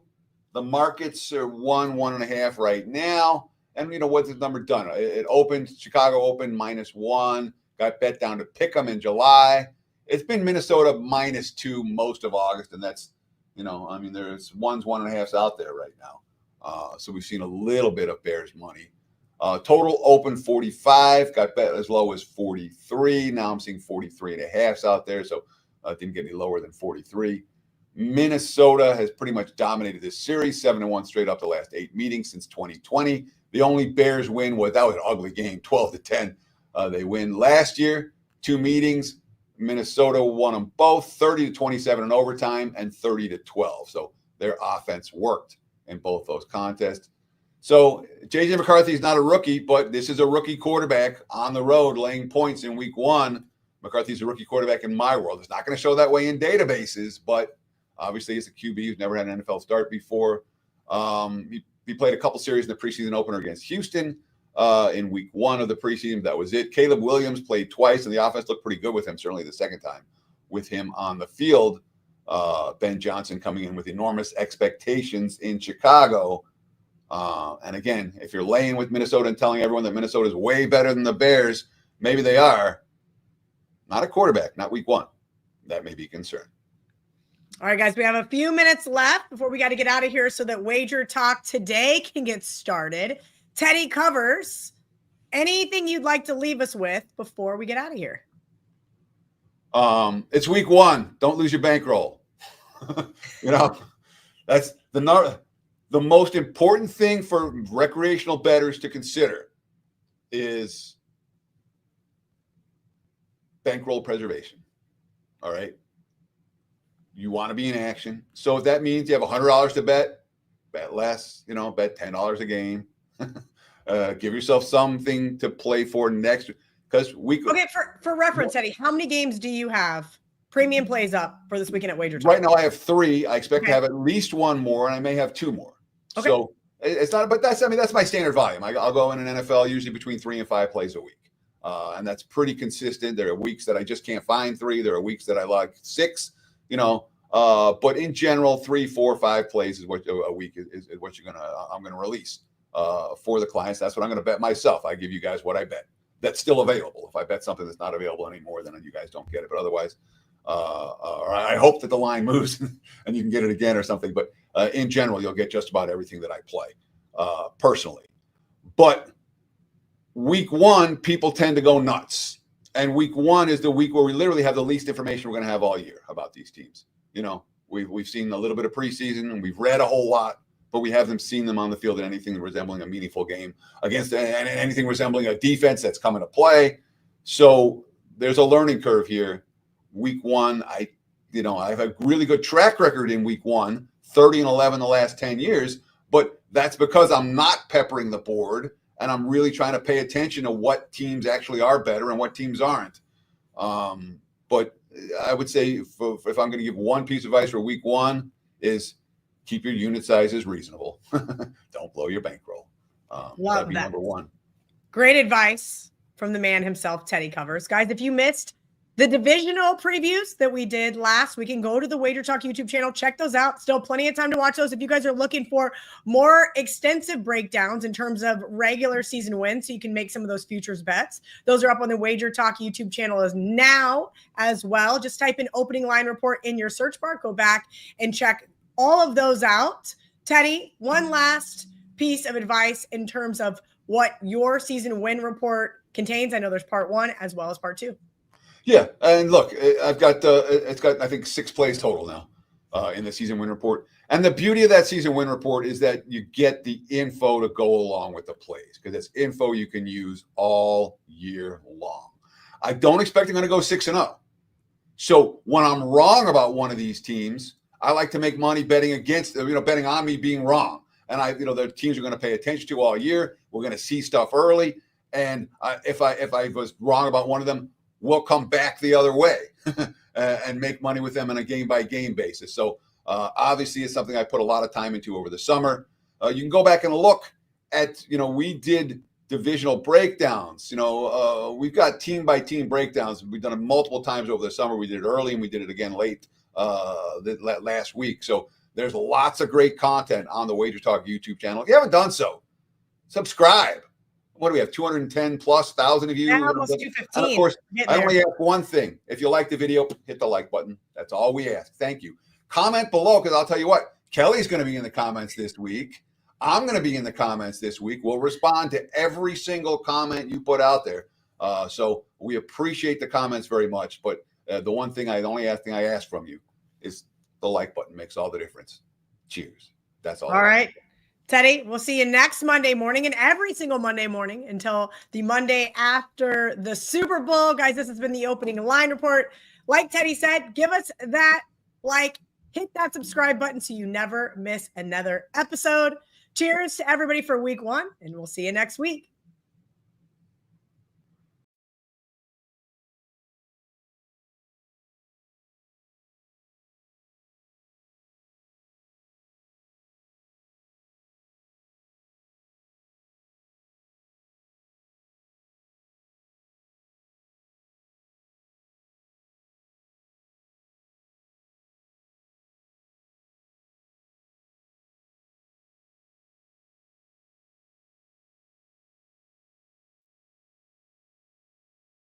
Welcome into the inaugural recording of Kelly and Crack. You guys know I'm Kelly in Vegas. You know the man with the cap. That is Bill Krackomberger. He has been one of my favorite people since I moved to Las Vegas. Crack, I always see you at the Superbook. Always got tickets in hand, fanny pack full of cash, driving around, making bets. For anybody who doesn't know who you are and hasn't watched the show Action with you and I from a few years back, tell everybody who you are, what you do for a living. Yeah, hi. Hello, everyone. Thanks, Kelly, for that nice introduction. First off, let me ask you before I give my introduction, when did you first move to Vegas? Around 2004 or something like that? Oh, I'm not that old. 2007? Yeah, 2007. After college, I moved to Vegas. I lived there for almost 15 years. It was a great run. And then once the legalization opened up in other places, I decided, hey, you know what? There's other places I can be. It's time for a change. We all know with you, you're always either in New Jersey, down here in Florida, Vegas. You're all over the place making bets.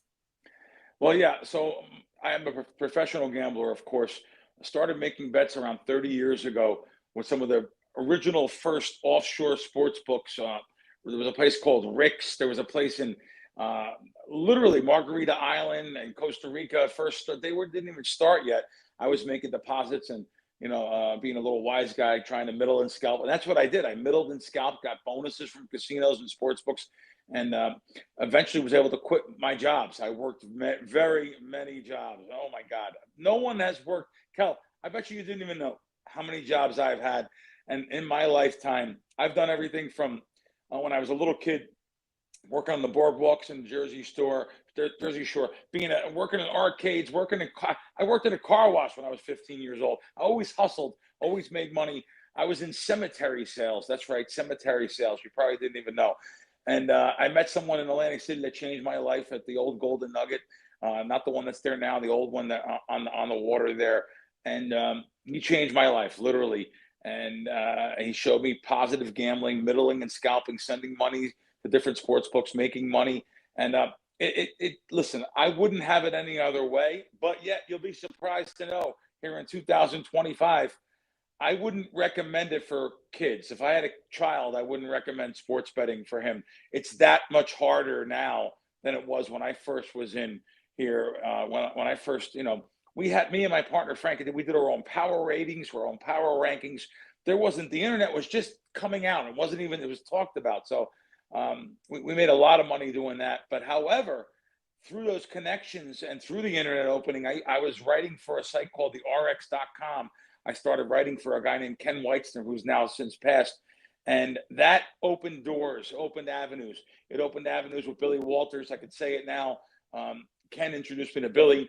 That's how I originally met Billy Walters and worked with him for many, many years. Good guy. A lot of people don't, some people don't like Billy Walters. They're just either they're jealous or mad or upset at their own lives. He's one of the most generous guys in the world. Gave away hundreds of thousands of dollars in charities right in front of me, and just help people in general. So worked for Billy. I actually worked for some groups that I'll never even talked about. Maybe one time I told people about Doyle Brunson and Chip and Doyle. They were big poker players back in the day. They also had a great baseball program, Totals. They killed it for 2 seasons. They only worked really with me for 2 seasons. I think they only did it for 3, and they made a ton of money and got out. I worked with them. The great Harlabos Vulgaris. I moved his college basketball for a couple of years. I'm sorry, his NBA basketball for a couple of years. Worked with some of the greatest groups of all time. There's even some more after them. These newer groups that are out now, they're more of the quiet type. They wouldn't do good on socials. They wouldn't do good talking on a show, but they are some of the most unbelievable analytical guys out there. And that's what I do now. I work with the sharpest groups, the sharpest syndicate groups. I bet here in Vegas legally with the books. Thank God these books take bets off me. And I say these books, I'm going to give you the books, the Win, the Westgate Circa, and Win, Westgate Circa, and South Point. So they give me some really good limits and stuff. And my home court, though, is definitely Westgate. Absolutely love the Superbook. Once you go into the Westgate and walk through those doors for the first time, people go, oh my God. I mean, those screens, the atmosphere, the big plushy seats. Cracks, and it's smoke free. I know it sounds so crazy to be like a Karen like that, but I love that I don't sit in there and just want to just suffocate in the amount of cigarette smoke. You're in there, you're having a great time, cheap beers, good drinks, good viewing. I forgot about smoke free. It's important for me. I can't be around smoke. Even though I grew up with some old school parents that knock around parents, so they grew up, in the Bronx, you have to smoke when you're a kid. So they smoked, and I understand that we're in a different time now. Less people smoke, and they found out how bad smoking was for you. But you're right. That's a big part of it. But, going into the Westgate, though, and being able to just go in there and film, it's such a pleasure that you can just go in there and film things. Some of these casinos, you have to go through compliance and people that are paid to say no. Casinos are scared to death for you to film anything. Things have changed, though. They've kind of loosened up a little bit, casinos. But the Westgate, they love having filming in that Superbook. So that's what we do. I know you do another show with John Murray over there. And I terrorize John all the time. I think I don't mean to jump around here, but I think I told you I really terrorized him a couple weeks ago. He was on vacation. What did you do? Oh my God, poor John. Yeah, he was on vacation. I wanted to get down some good money on a bet, and I gave it out on WagerTalk after it was the matter of fact, it's right here. So just to show you guys the tickets. So I wanted to bet 5,000 on the Rams not to make the playoffs, plus 165. Had some good information on the quarterback, and I just thought that the Rams aren't going to be as good this year. So I went in there. And you can see there's my $5,000 bets there, 2,000 and 3,000. So the reason why it's 2,000 and 3,000 is I went there to bet 5, and John was on vacation. He said, yeah, you're good. I went to the counter, and they didn't give it to me. But they actually wound up giving me the 5,000, though. But I'm texting John, they only gave me 2. Oh, go back up to the counter. The trial. I have a feeling you and I might be his worst nightmare. Like, I'm already texting him about our survivor entry. That's a whole nother rabbit hole. You're already texting him about wanting to get down more bets after he said yes. Maybe he was on vacation. It slipped his mind. He didn't tell the people in the back. Cal, I don't think he likes me, Cal, to be honest with you. I shouldn't say that on the live show. You stop. I don't. You know what it is? It's tough to put up with someone like me. I'm demanding large bets. All I want is what everyone else gets in the public. Sometimes it's tough to put up with someone like myself. Now, I'm nice. I tip everybody. Listen, tipping's a big part with me. When I deposit money in an app, I throw them $5 or $10. When I withdraw, I make sure I throw them 20 or 40. I mean, when I win bets, you have to take care of the tellers, take care of people. Just the way I feel. I know you're not a big drinker, but same thing. No. When you're sitting in the book, you hit a winning bet, tip your waitress a little extra, tip your bartender a little extra. You get some of those free drink tickets, especially over there at the Superbook. They're always generous with those. Make sure that you're throwing down a little extra for the other people working their asses off too. Yeah, you don't drink no more, right? You stopped drinking, right? Yeah, sure. Sorry, had to do that. Hey, Cal, over my shoulder here. I never say this, but I know we're doing sports betting stuff. See that apple right there? Yeah. That was on Frank Sinatra's desk every day. He moved the apple around, and I love Frank Sinatra. Someone just gave me the apple He worked for Frank for 15 years, and I just see it in the background there. That's awesome. People see the apple. It was actually holding up his mail every day. Every day he was moving it around because it held up his mail in New York over at the where he stayed at the Ritz. But anyway, just something I seen in the background there. I figured such a great iconic piece. Crack, let's get into what you got going on over at WagerTalk.com. So happy you joined us for this football season. You joined back in March, had a nice run during March Madness.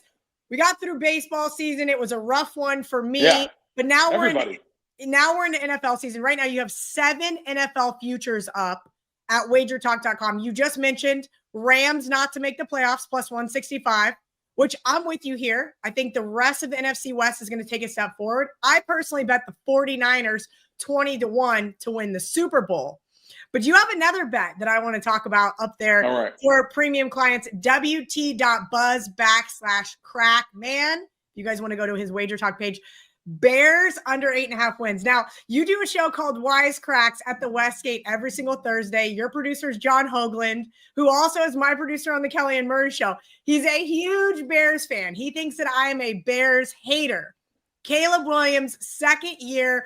Ben Johnson coming over from the Detroit Lions. I am so happy you're on this under with me. Yeah, not a popular one, though, because I know some other sharp guys just one guy that's on the over there. I still like my under. Listen, you get built-in value here in Vegas, too. Unbelievably, people don't realize this. Vegas is a Chicago town. The Bears, literally, the Bears, the White Sox, the Cubs, they get bet every year. The sports books are in anticipation of taking Chicago bets. So they actually skew the number a little bit towards everyone betting over. So they actually pump it up a little bit. And that's why I went in this year and I found some really good numbers on the Bears under 8.5. I also made a bet I didn't give out there. I bet the Bears not to make the playoffs. I think that's also a good bet. And guess what? These numbers are still available. So first of all, you have to be sharp. You have to have more apps than just one place. Even some of my friends that are back home, and I can't believe I have this kid I know in Yonkers for years. I know him 100. You say 100. It's not really 100, but I know the guy 40 years. He has one betting app in New York. I said, "Are you out of your mind? What are you doing?" And you know why? To be real blunt, these kids have no self-control. I say kids. He's my age. Well. He has no self-control, Kel. He doesn't even bet with a post-up book because he's betting on credit with a local guy. Like. They can't, but I'm trying to tell them you have to have more outs than one. You have to have more decisions. Like, perfect example, you can bet the Bears not to make the playoffs at one place and 40 cents difference at a different place because maybe they have so much money on the Bears at their shop. So have multiple shops, and you could still find these bets. Bears to not make the playoffs and Bears under season wins. I really like that, like I said. So I didn't even know you were on it until today. Yeah, I was happy. I logged into the Wager Talk back end. You have 7 NFL futures. We just gave out 2 of them. And you and I are in lockstep on a few. So that makes me very, very happy. Crack, when you go into making some of these futures bets, what are the groups that you're looking for? Are they looking to arbitrage, as you mentioned, finding that 40-cent variance? Are they looking to take a stand and have a certain opinion on a game? Kind of talk to me about their process here. Good question. I'm glad you asked it too. 0, and I mean 0 arbitrage has been done for me over the last, I'm going to say I don't want to say 2 decades, but a decade plus. I built up a bankroll in the 90s, early 2000s, 2002, 2003, that was over. Now I just want to get the most money I can down on the bad side, which I consider the wrong side. There's no middling and scalping going on with me and any of my groups. We're trying to get down as much as we can. You have to remember now. So when I bet literally 5,000 on something there, I have to literally give that particular bet. I only have 2 dimes on that. I gave 3,000 of that away to the guy that actually gave it to me. So you have to $2,000. Think about that. So a $2,000. If I am the sharpest guy out there and have a 10% edge, which I don't, it's more like it's upwards of 5 though. A 5. But let's say I have a 10% edge. For every $1,000 bet, that means $100 is only coming home. About $100 in profit. So for a $2,000 bet, it's $200 in profit. Like I said, it's probably more like half of that. So I have to get down so much volume. A $10,000 bet to me is not $10,000. It actually is equal to about $400 to $500 of expected win on my end. So when it sounds like I'm betting so much money and I'm crazy and I'm this and that, the ROI is only 4 or 5% on the return, and that's on a good day. That's on a good day. I'm happy with 2.5%, 2% on volume. So, but these guys that I deal with 3 different groups, and one of them, literally, I think is the sharpest NFL guy in the world. I think his props are without a doubt the sharpest, and I won every season on them.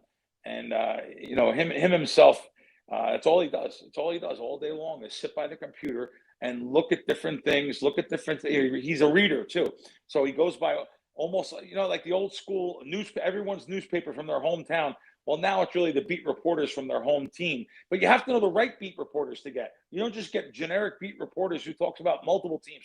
You want to get one. This guy lives in Green Bay, and all he focuses on is Green Bay. Or, he lives in Chicago. That's all he focuses on is the Bears, or whatever it may be. And we've done really well following these beat reporters. And that's why, you know what, though? When these people are working 9 to 5 and out there working 10, 12 hours a day so hard, they come home, you don't have time to handicap games and, go off feel and read. Let me tell you something. Going off a feel and a gut instinct and a read, that doesn't get the money. It may have some fun with it, but it doesn't get the money. You better not be betting no serious money. You will go broke. So why not have us, have me, have my team at your back with WagerTalk stuff? Yep, I agree with you. Crack, one of the things that I thought was really prolific is when we first started being friends, we met through my girlfriend, Blakely. Blakely and I worked at a Vegas nightclub together. I was already in sports betting. We were at the clubhouse at the Westgate Superbook. You come by. I finally got to meet you. This is way before we did action. Like, I'm talking 2014, 2015, like early on. And I remember kind of talking with you, and Blakely's like, Crack, give me a winner. And you look at her and you're like, Blakely, I got 9 bets today. Yeah. And she's like, well, just give me one. And I look at her and I go, Blakely, you can't just bet one. Sure enough, what did we do? You said, all right, here's one bet for you. She goes up and puts $110 to win $100, comes back. And I go, Blakely, I like the other side of that. And she's like, that's fine. Crack wins. And I go, I know Crack wins, but you just cherry picked one game out of 9. And I remember she was pissed. It lost, of course. Yeah. It was probably one of the only games I got right on that NFL Sunday, but it was one of those interesting things. So when you've got 7 NFL futures out there, right now you've got 2 college football plays all ready for college football week 2. I know you're going to have some props and some other stuff put up on the WagerTalk free picks page. Kind of let us know, like, when somebody buys your package right now, for example, you can get an entire month of Crack for $199, all access. If somebody buys that 1 month package, what do you want that? What is your expectation of what they should be doing? Well, first of all, $199. I've never sold a package for a month like that ever. This was WagerTalk's idea. So I let you guys go with it and see what happens. And now it actually can bring in the smaller bettors. So for a whole month, I don't care if you're betting, $80 a game. Now you can come in there and buy that package, betting $80 a game, $100 a game. Because now you're within the realm of spending the money, that ROI you want it. If you're buying someone and spending $1,000 or something, if you're betting $50, $80 a game, it's not worth it. You have to overcome lots of things to get to show a profit. So, by the way, I didn't really announce this yet. Going to have a couple more futures up this week, also at WagerTalk, things that I haven't released yet. There still are. I'm not one to bet a lot of different things into an efficient market, but I still feel these future markets haven't been tapped into. I look at the lines across. I was looking today, speaking of scalps, literally between Circa and MGM right now, there's 7 different games. I'm sorry, futures you could scalp. If you have money, you could scalp and bet 2,000 each and lock up 10 cents to 20 cents on every one of the futures. Now I'm talking about season wins over and under. So that to me shows me one of them is wrong. And I hate to throw MGM under the bus because they're my Fox sponsor, but probably MGM. If Circa has something there, probably MGM. Just the right thing just to do is just bet the MGM side and go with it for 4 or 5 months. They have a nice ROI of probably double digits there. So I just this weekend I'm going to have, for the first time ever, Kel, I'm going to have NFL sides. I've never released NFL sides. I've had someone I worked with for 3 years. And 3 years, he's given me his sides, and he won like 34, and he won like 50, over 50 units in 3 years. He won 18 units, 16 units last year, 18 the first year. I think he won 22 the second year. So he just gives me his plays on Monday mornings, sometimes Sunday nights when the lines come out. And I just track them for him, and he does it. As a matter of fact, last year I bet him for him. He goes, "Can you bet me?" I don't want to tell you. "Can you bet me $500 a play?" So I bet him $500 a play. I said, "I'm not settling with you till the football season ends. I'm letting you know." So sure enough, he won 16 units after juice. I said, "You know what? I'm actually releasing these plays this year." I mean, the guy that's all he does is concentrate NFL side Sunday night. He has lines up before the lines actually come out. So that I love that. I love a handicapper that actually puts a number on a game before the game comes out. That's real important, not to look at the line. Not all groups do that, but I like what he does. So I'm going to have some NFL sides for everybody. And I'll tell you one right now. Why? I don't know. I'm telling you one right now. Everyone loves Green Bay now. Oh, my God. Green Bay, yeah. They're all the big talkers, Green Bay. And they have the new trade with Parsons and stuff. Well, I want to tell you right now, I like Detroit in that game. I'm just just waiting for a 3 to pop up there. The strong 2.5s out there. I'm going to probably take Detroit here. And no matter what, I'm still going to take the 2.5. But looking for a 3, and I like to buy sometimes the 3, but this particular 3 this year, these seasons aren't worth what they were 10 years ago because of analytics, going for 2, the extra point being further behind. So it's not worth what it was. I just have to make sure that a shop only charges like 20 cents extra for the 3. So Detroit's one of them. So I'm going to have some NFL sides this week. I'm going to have a lot of things up on WagerTalk that are not up right now. So there is some futures up there that, like you said, I have about 7 of them. However, I'm going to have at least a dozen plays here between college and pro that I haven't put up yet. Perfect. $199 all access. WT.buzz/Crackman. That expires Tuesday night at midnight. So if you guys want to get involved with Crack for a longer term, that is the way to do it. As he mentioned, he doesn't sell plays this cheap. This was all Johnny Detroit's idea. Crack, one of the other things I wanted to touch on in this first episode, because the contests haven't kicked off yet. And as you know, I'm a contest junkie. I'm not betting that many NFL sides or totals during the season. I think it is a tough market to beat. I do very well. 1 play a week. My best bets historically have done very well in the NFL. And I have got to show discipline. My way of not showing discipline is seeing if I can get hot for a quarter, whether it's in the Circa contest, whether it's in the Super contest, whether it's in a college football or Survivor. The syndicates have really started to get involved with these plus EV contests. And I mean plus EV because there are massive overlays. There's also some stuff that I do with Splash, which is an online platform, Office Football Pool, Run Your Pool, now all on Splash Sports. They have a $2.5 million guaranteed. Huge overlay right now. We'll see what the next week unfolds. But kind of talk to me about the groups that you're working with. I know previously you've bought into some entries mid-season. What are you guys doing pre-flop for these contests? Well, it's funny you said, I just want to check my email because I was ignoring some emails from Splash. I don't know if I really probably didn't realize who that was. I have countless emails from Splash coming in. And so that's legit. I didn't even know. Kevin, yeah. I'm sorry not to know what that is. It's okay. I seen it on there and I just didn't know, like I said, what that was. So that's good to know. But yes, contest. So I'm in the college contest at the Westgate, which is 7 picks every week against the spread. And yeah, so I am in this one. I have 8 entries in that contest. They're $500 each. I also have the max 10 entries in Survivor. So I do have the Survivor entries. At Circa or at Westgate? Over at Circa. I also joined one at Westgate, $5,000. But the ones that I'm in over there, there's no overlay involved there. Right. So they're going to reach their minimum. They're going to go way over. They're going to go way over the number with that. But I want to tell you what may be good. If I've talked about this on shows, Steve Fezzik's talked about it too. So if the Eagles lose on Thursday night, there's going to be people on, now that they're 7.5-point favorites, they're going to be on the Eagles for sure in that contest. Denver Broncos and the Eagles are the 2 plays they're going to be on. And I want to tell you, it's a good idea because you're going to have like maybe even 10% of the pool on the Eagles. And now you could join on Friday, and you may have a situation there where It's worth a lot more. I'll have more entries if the Eagles lose that Okay. game. I know people say, "Oh, the Eagles can't lose. How can that be a 7.5 point favorite?" Trust me, it can happen. Divisional Look at game. the Bengals division game. So I'm going to have many. I'm actually joining the Grandissimo also. Are So, you? yeah, Thursday, me with a group. It's funny. I just met my buddy, and like I'm shocked. First of all, I'm shocked at how many people have already entered that. I shouldn't be shocked, but I'm so like, holy 30, cow. I think there's 39. There's going to be That's 40. a lot of money to shell out for a football season. So my buddy, it's funny. My buddy yesterday says, "Okay, you're going to join." I say, "Yeah, I'm going to go down to the circuit tomorrow and do it." He like sent it gives me this is vacuum packed though. But look at it. I mean, I don't even understand.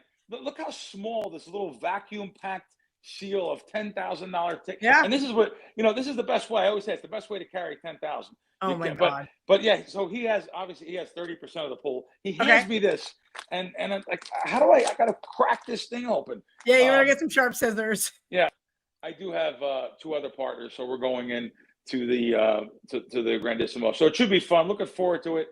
It's going to be a great season, and I love how our show started out today. I didn't know, by the way, people, I didn't know what the show was going to be about. I thought we were going to talk about like Vegas a little bit, the traffic. No. If everybody wants to talk about Vegas, they need to go watch WiseKracks. Also on the WagerTalk YouTube channel. If they want to talk about behind the counter stuff, check out me and Kelly and Murray. This is going to be me hanging out, rapping with Crack, 20, 30 minutes every Monday. The weekend stuff. Yeah. Yep. I want to talk about the weekend. I want to talk about where I'm making mistakes in some of my stuff. I'm not going to get into how awful my inaugural college football season was for the 3-team money line parlay, but I had 3 CLV trophies, 0 wins. Woof. Time to back it up, figure out where I went wrong in my process, regroup for next week. I wanted to talk a little bit of insight with you being new at WagerTalk and kind of letting people know who you are, introduce you to a new audience, and of course, get to hang out with one of my favorite Vegas people. Yeah, even though we don't see each other in person a lot, for sure, we've always been very close, and I'm happy you moved. I'm happy you moved. Happy you're having fun in the sun, but it's no more fun in the sun now. It's football season, girlfriend. It is absolutely football season. My tan is going to be gone before we know it. Crack, I hope to see you this fall in Las Vegas. I wish you very good luck in the contest. We're going to get into more of those every single week. Talk some strategy. As Crack mentioned, the Broncos and Eagles are going to be huge plays this week. So I'm going to dive in deep into Survivor. Crack, WT.buzz/Crackman over at WagerTalk.com. Anything you'd like to leave our audience with? No, that's it. Just make sure you're cool, calm, and collective. I know everyone's going to have a bet on Thursday night and on a side or a total. My thing is I'm going to have props, NFL props for almost every single game. Never mind the primetime games. Maybe bet a prop or two.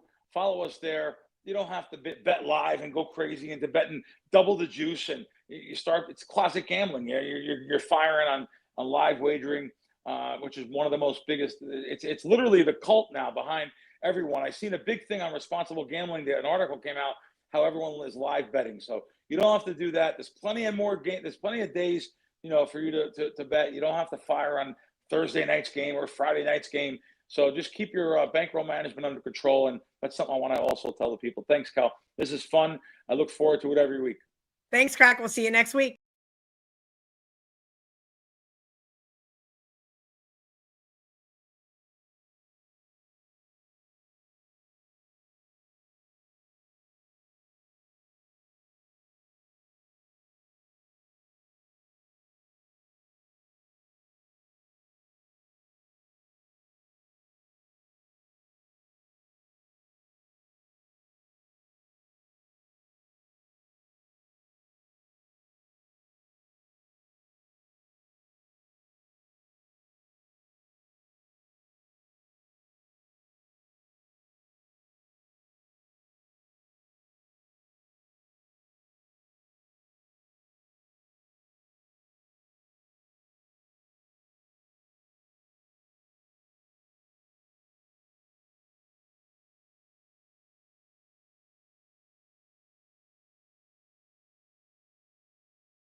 Hi, I'm Ralph Michaels from WagerTalk. Welcome to Behind the Bettor, known as Stat Daddy, known as the TNA guy. And I'm going to share some questions with you that many of the handicappers of WagerTalk have been going through just to get to know me a little better. Thanks for tuning in.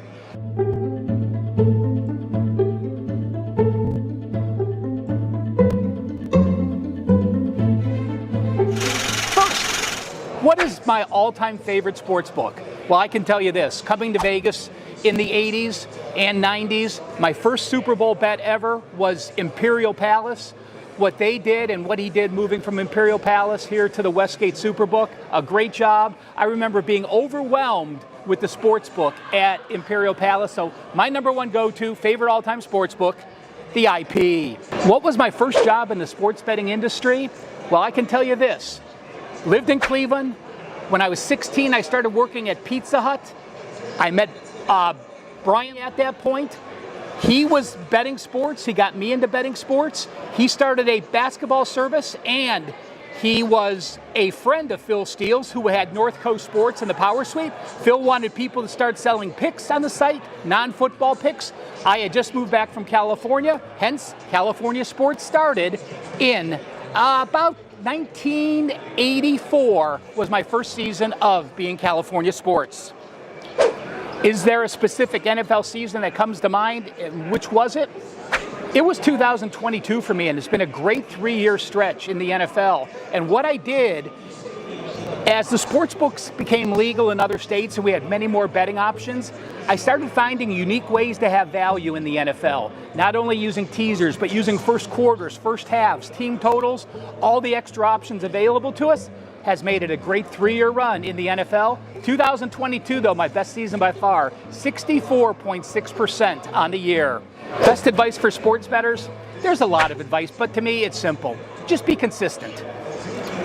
Find out your average bet size, what you can afford to lose. Do not bet more than you can afford to lose. And when you're losing, do not chase losers. Lower your bet size proportionally. If you're winning, go ahead and raise your bet size. So do one of two things.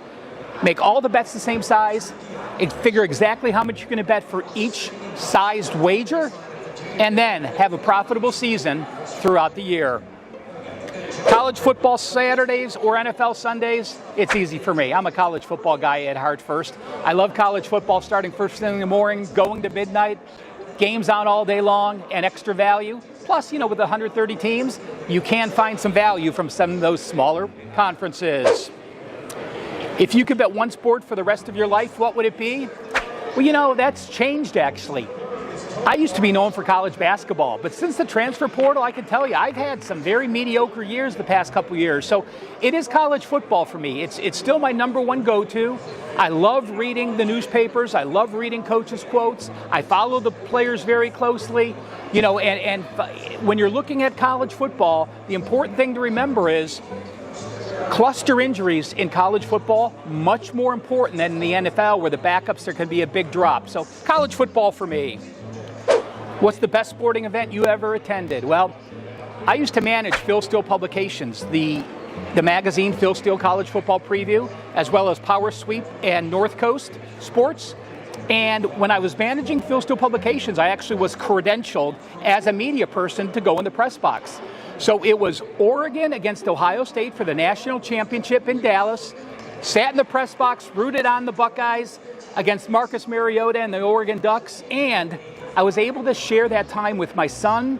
I got him on as a photographer on the field. He was 18 years old, the youngest ever to be a photographer at a national championship game. So no question, Ohio State, Oregon, national championship in Dallas, hanging out with my kid. My most memorable sports bet. Remember before when I told you to be consistent and don't bet more than you should on any game? Well, when the Colts were playing the Saints in the Super Bowl, I was online the minute they posted those lines, and I bet 4 times my bet size, thinking this line is absolutely going to move, and I was going to middle some back. Well, guess what? It moved the wrong way. I was wrong on the line move. I got stuck with 4 times my bet, but it ended up being a winner. So I made a mistake.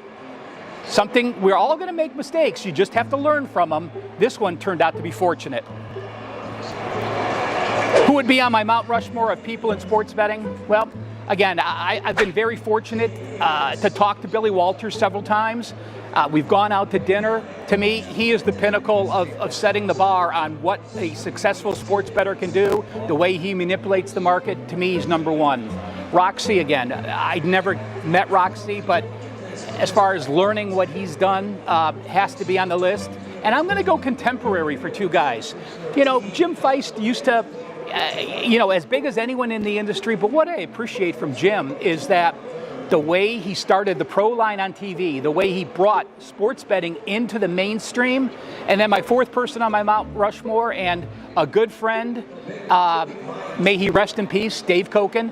I used to do radio with Dave on ESPN here in Vegas 2 or 3 times a week, and I'll tell you what, at his age, I've never met anyone as sharp as him. I would take notes and bring my laptop in and try to figure out what we're going to talk about to come up with some interesting info.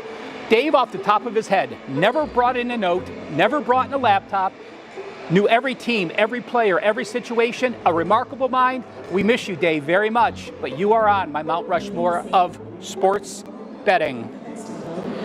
Do you remember a day most profitable you in sports betting? Well, this is sort of a repeat.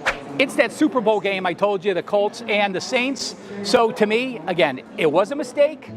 Ended up being one of those makes that you remembered for a positive reason. What's the best gambling movie ever? You know, I went through and I actually had to look at the list because nothing jumps out to me. And while this really isn't a true gambling movie, I actually am going to say Rain Man. Maybe 21 would be in the mix, but I'm a Rain Man kind of guy and I enjoy the movie and with the blackjack and the situations that he did. So that's my take on that. Do you remember your first sports bet? I don't. But I've been a long time bettor. I used to have a Cleveland Press paper route. Cleveland had the plain dealer in the morning, the press in the afternoon. When I was in the 5th grade, I had a press route, so I was hot shit, having money when I was in 5th grade, walking around with cash in my pocket, and I used to play football tickets. By the time I got into 7th grade, I was actually passing out the little football tickets, 3 right, $5, 4 right, $10, and they kept your initial wager. So we know they're a scam, but that's what got me into this business. And finally, other than sports betting, what's your favorite way to gamble? It used to be blackjack, but I like relaxing now playing Pai-Gow. I know it's not an odds game, but it's very slow paced. There's a lot of pushes. It's a fun table game. There's nothing you can really do wrong. So Pai-Gow for me. So guys, I appreciate it. Thank you for watching all these shows. And now you realize why almost 200,000 people are subscribers to WagerTalk TV. You should as well.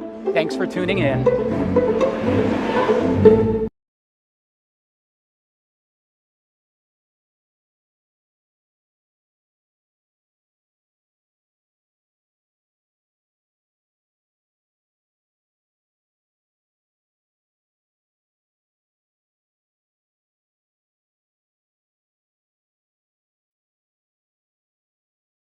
Bill Krackomberger, professional sports bettor, make my living betting sports. Looking forward to answering some questions here, letting you know a little bit more about me here, and I have a whole bunch of these questions. I really don't even know what they are yet here on Behind the Bettor.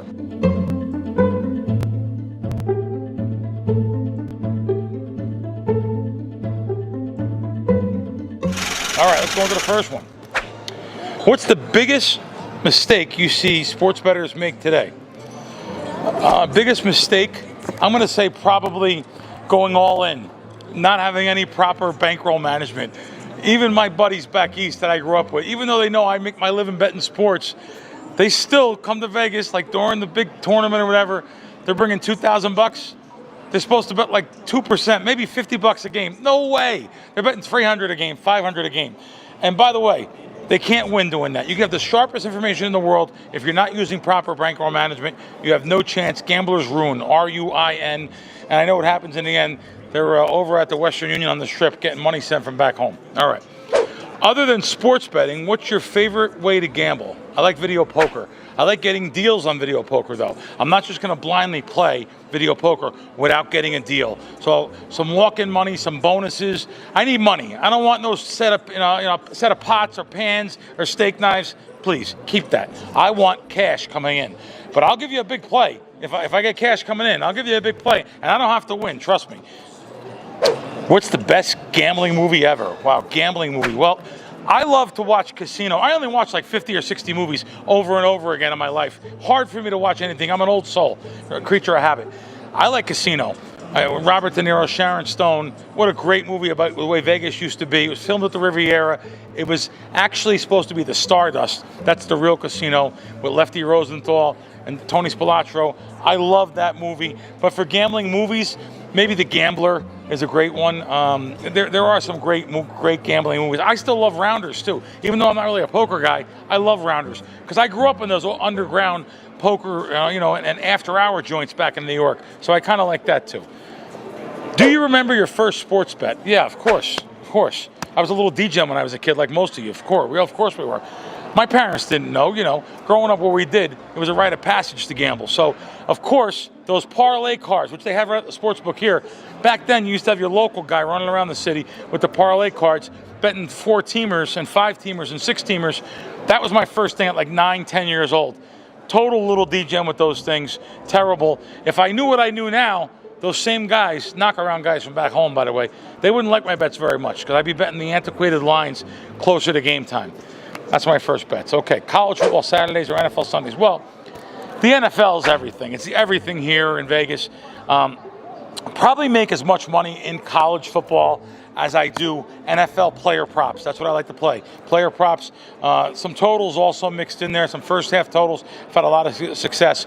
But it's probably going to be NFL Sundays, though. That's the bigger thing here, too.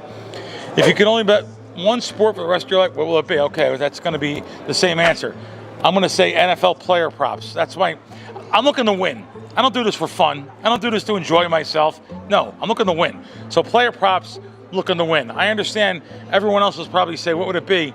It would be football, NFL sides, and totals. And listen, it's very hard to beat that stuff. All right. What's your favorite all-time sports book? Let me tell you, I love this place that we're in. I know it's hard to say. Like, if you how can you say, oh, I like one of the dumps somewhere else or something? I'm not going to say that. Here at Westgate Superbook, they take my bets. First of all, I've taken large checks. I give John Murray permission to tell you the checks I've taken out at the end of the season here, 6-figure checks. This place is really good to me. They take my bets, and it's the Superbook. Where else would you want to be in this town? There you go. What's the best sporting event you've ever attended? Well, I'll tell you, probably the Subway Series. Maybe the Subway Series Mets Yankees. I loved that the first time I went. I really love doing that. But I also, living in Vegas now, I was never a hockey fan. Golden Knights come here. When they were in the Stanley Cup versus Washington, my first hockey game I went to, it was so excited. This sounds sick. I was betting opposite of Vegas. I was betting Washington, yet I was rooting for Vegas with the crowd. It was the sickest thing because you felt like you had to. So it's going to be that. What a fan-friendly environment here. Las Vegas Golden Knights, great place.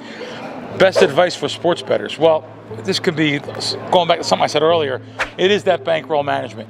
It is not chasing the last game. I know it sounds like a vanilla answer, but it's the truth. It's not chasing that last bet of the night. Sunday night football comes, you want to bet the Sunday night game because you lost Sunday. You didn't like the game at the beginning of the day, but it's the only game in town.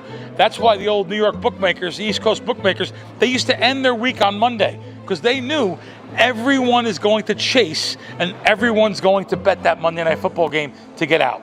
So listen, I want to be on the bookmaker's side. They're smart. Don't bet every game just because it's on TV.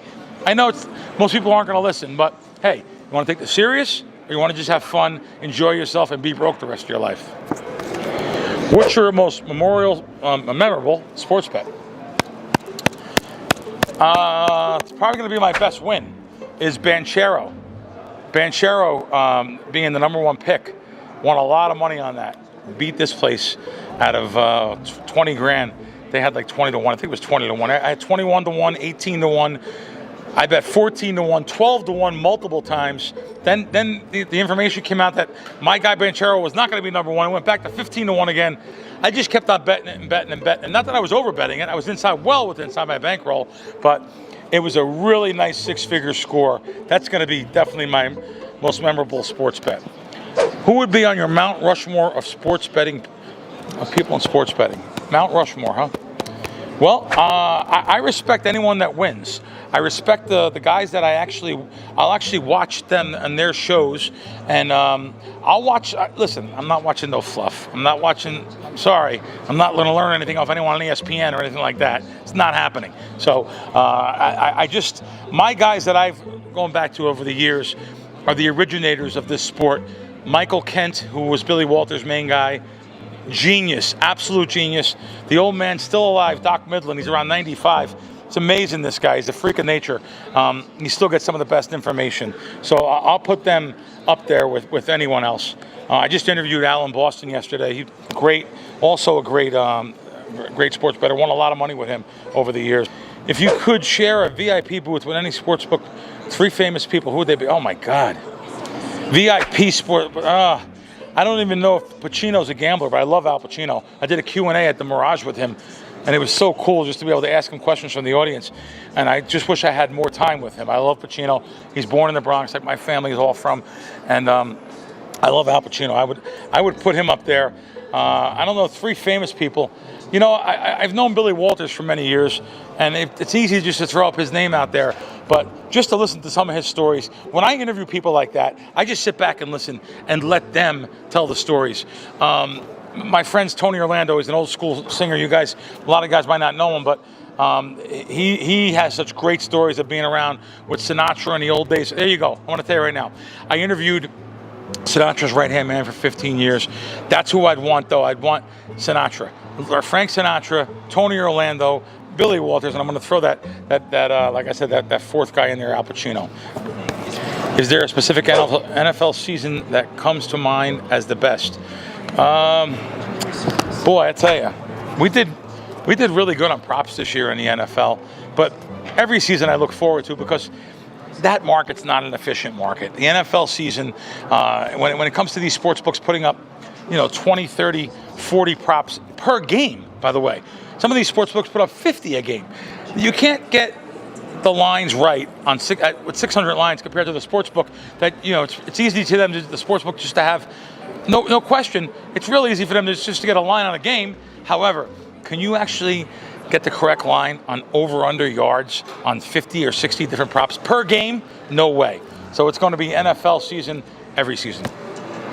Well, guys, listen, thanks for joining us here behind the bettor. Really appreciate it. I love doing these kind of things. So any suggestions, we'll do it again. Love it.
Welcome to the biggest show on the planet. This is Wager Talk today. I am your host, Andy Lang. It is $5 Tuesday. We are breaking down NFL Thursday Night Football. We're going to break down some college football, MLB.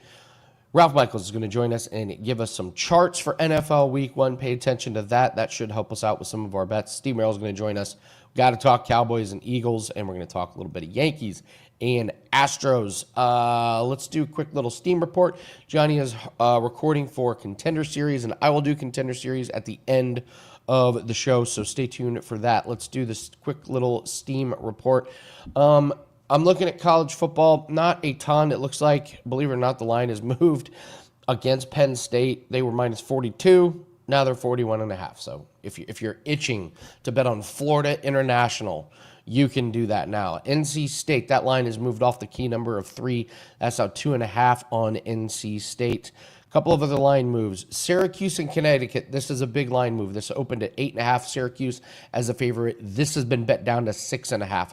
So you're now getting through that key number of 7. Money has come in on Indiana, no surprise there, over Kennesaw State, who looked absolutely terrible, and money is coming in on Clemson, big over Troy. They're already up to 34.5. So if you're wanting to lay the wood with Clemson, you're going to have to do that pretty soon before that gets to 35. Other than that, nothing too much. I see Arkansas is taking a little bit of money. They've crossed through 21. They're now at 23.5. And due to popular demand, let's take a look at baseball. I am not seeing much big line movement in baseball. Pittsburgh is taking some money against the Dodgers. Nothing too huge on that one. San Francisco is taking some money against Colorado. No surprise there. We'll talk about the Giants here in a bit. Boston is taking a little bit of money against Cleveland, but that thing's already up to like minus 275 at one of the books. And the line has flipped in Tampa Bay, Seattle. Tampa Bay opened as a favorite. Looks like Seattle is now the favorite, minus 115. Pretty close there.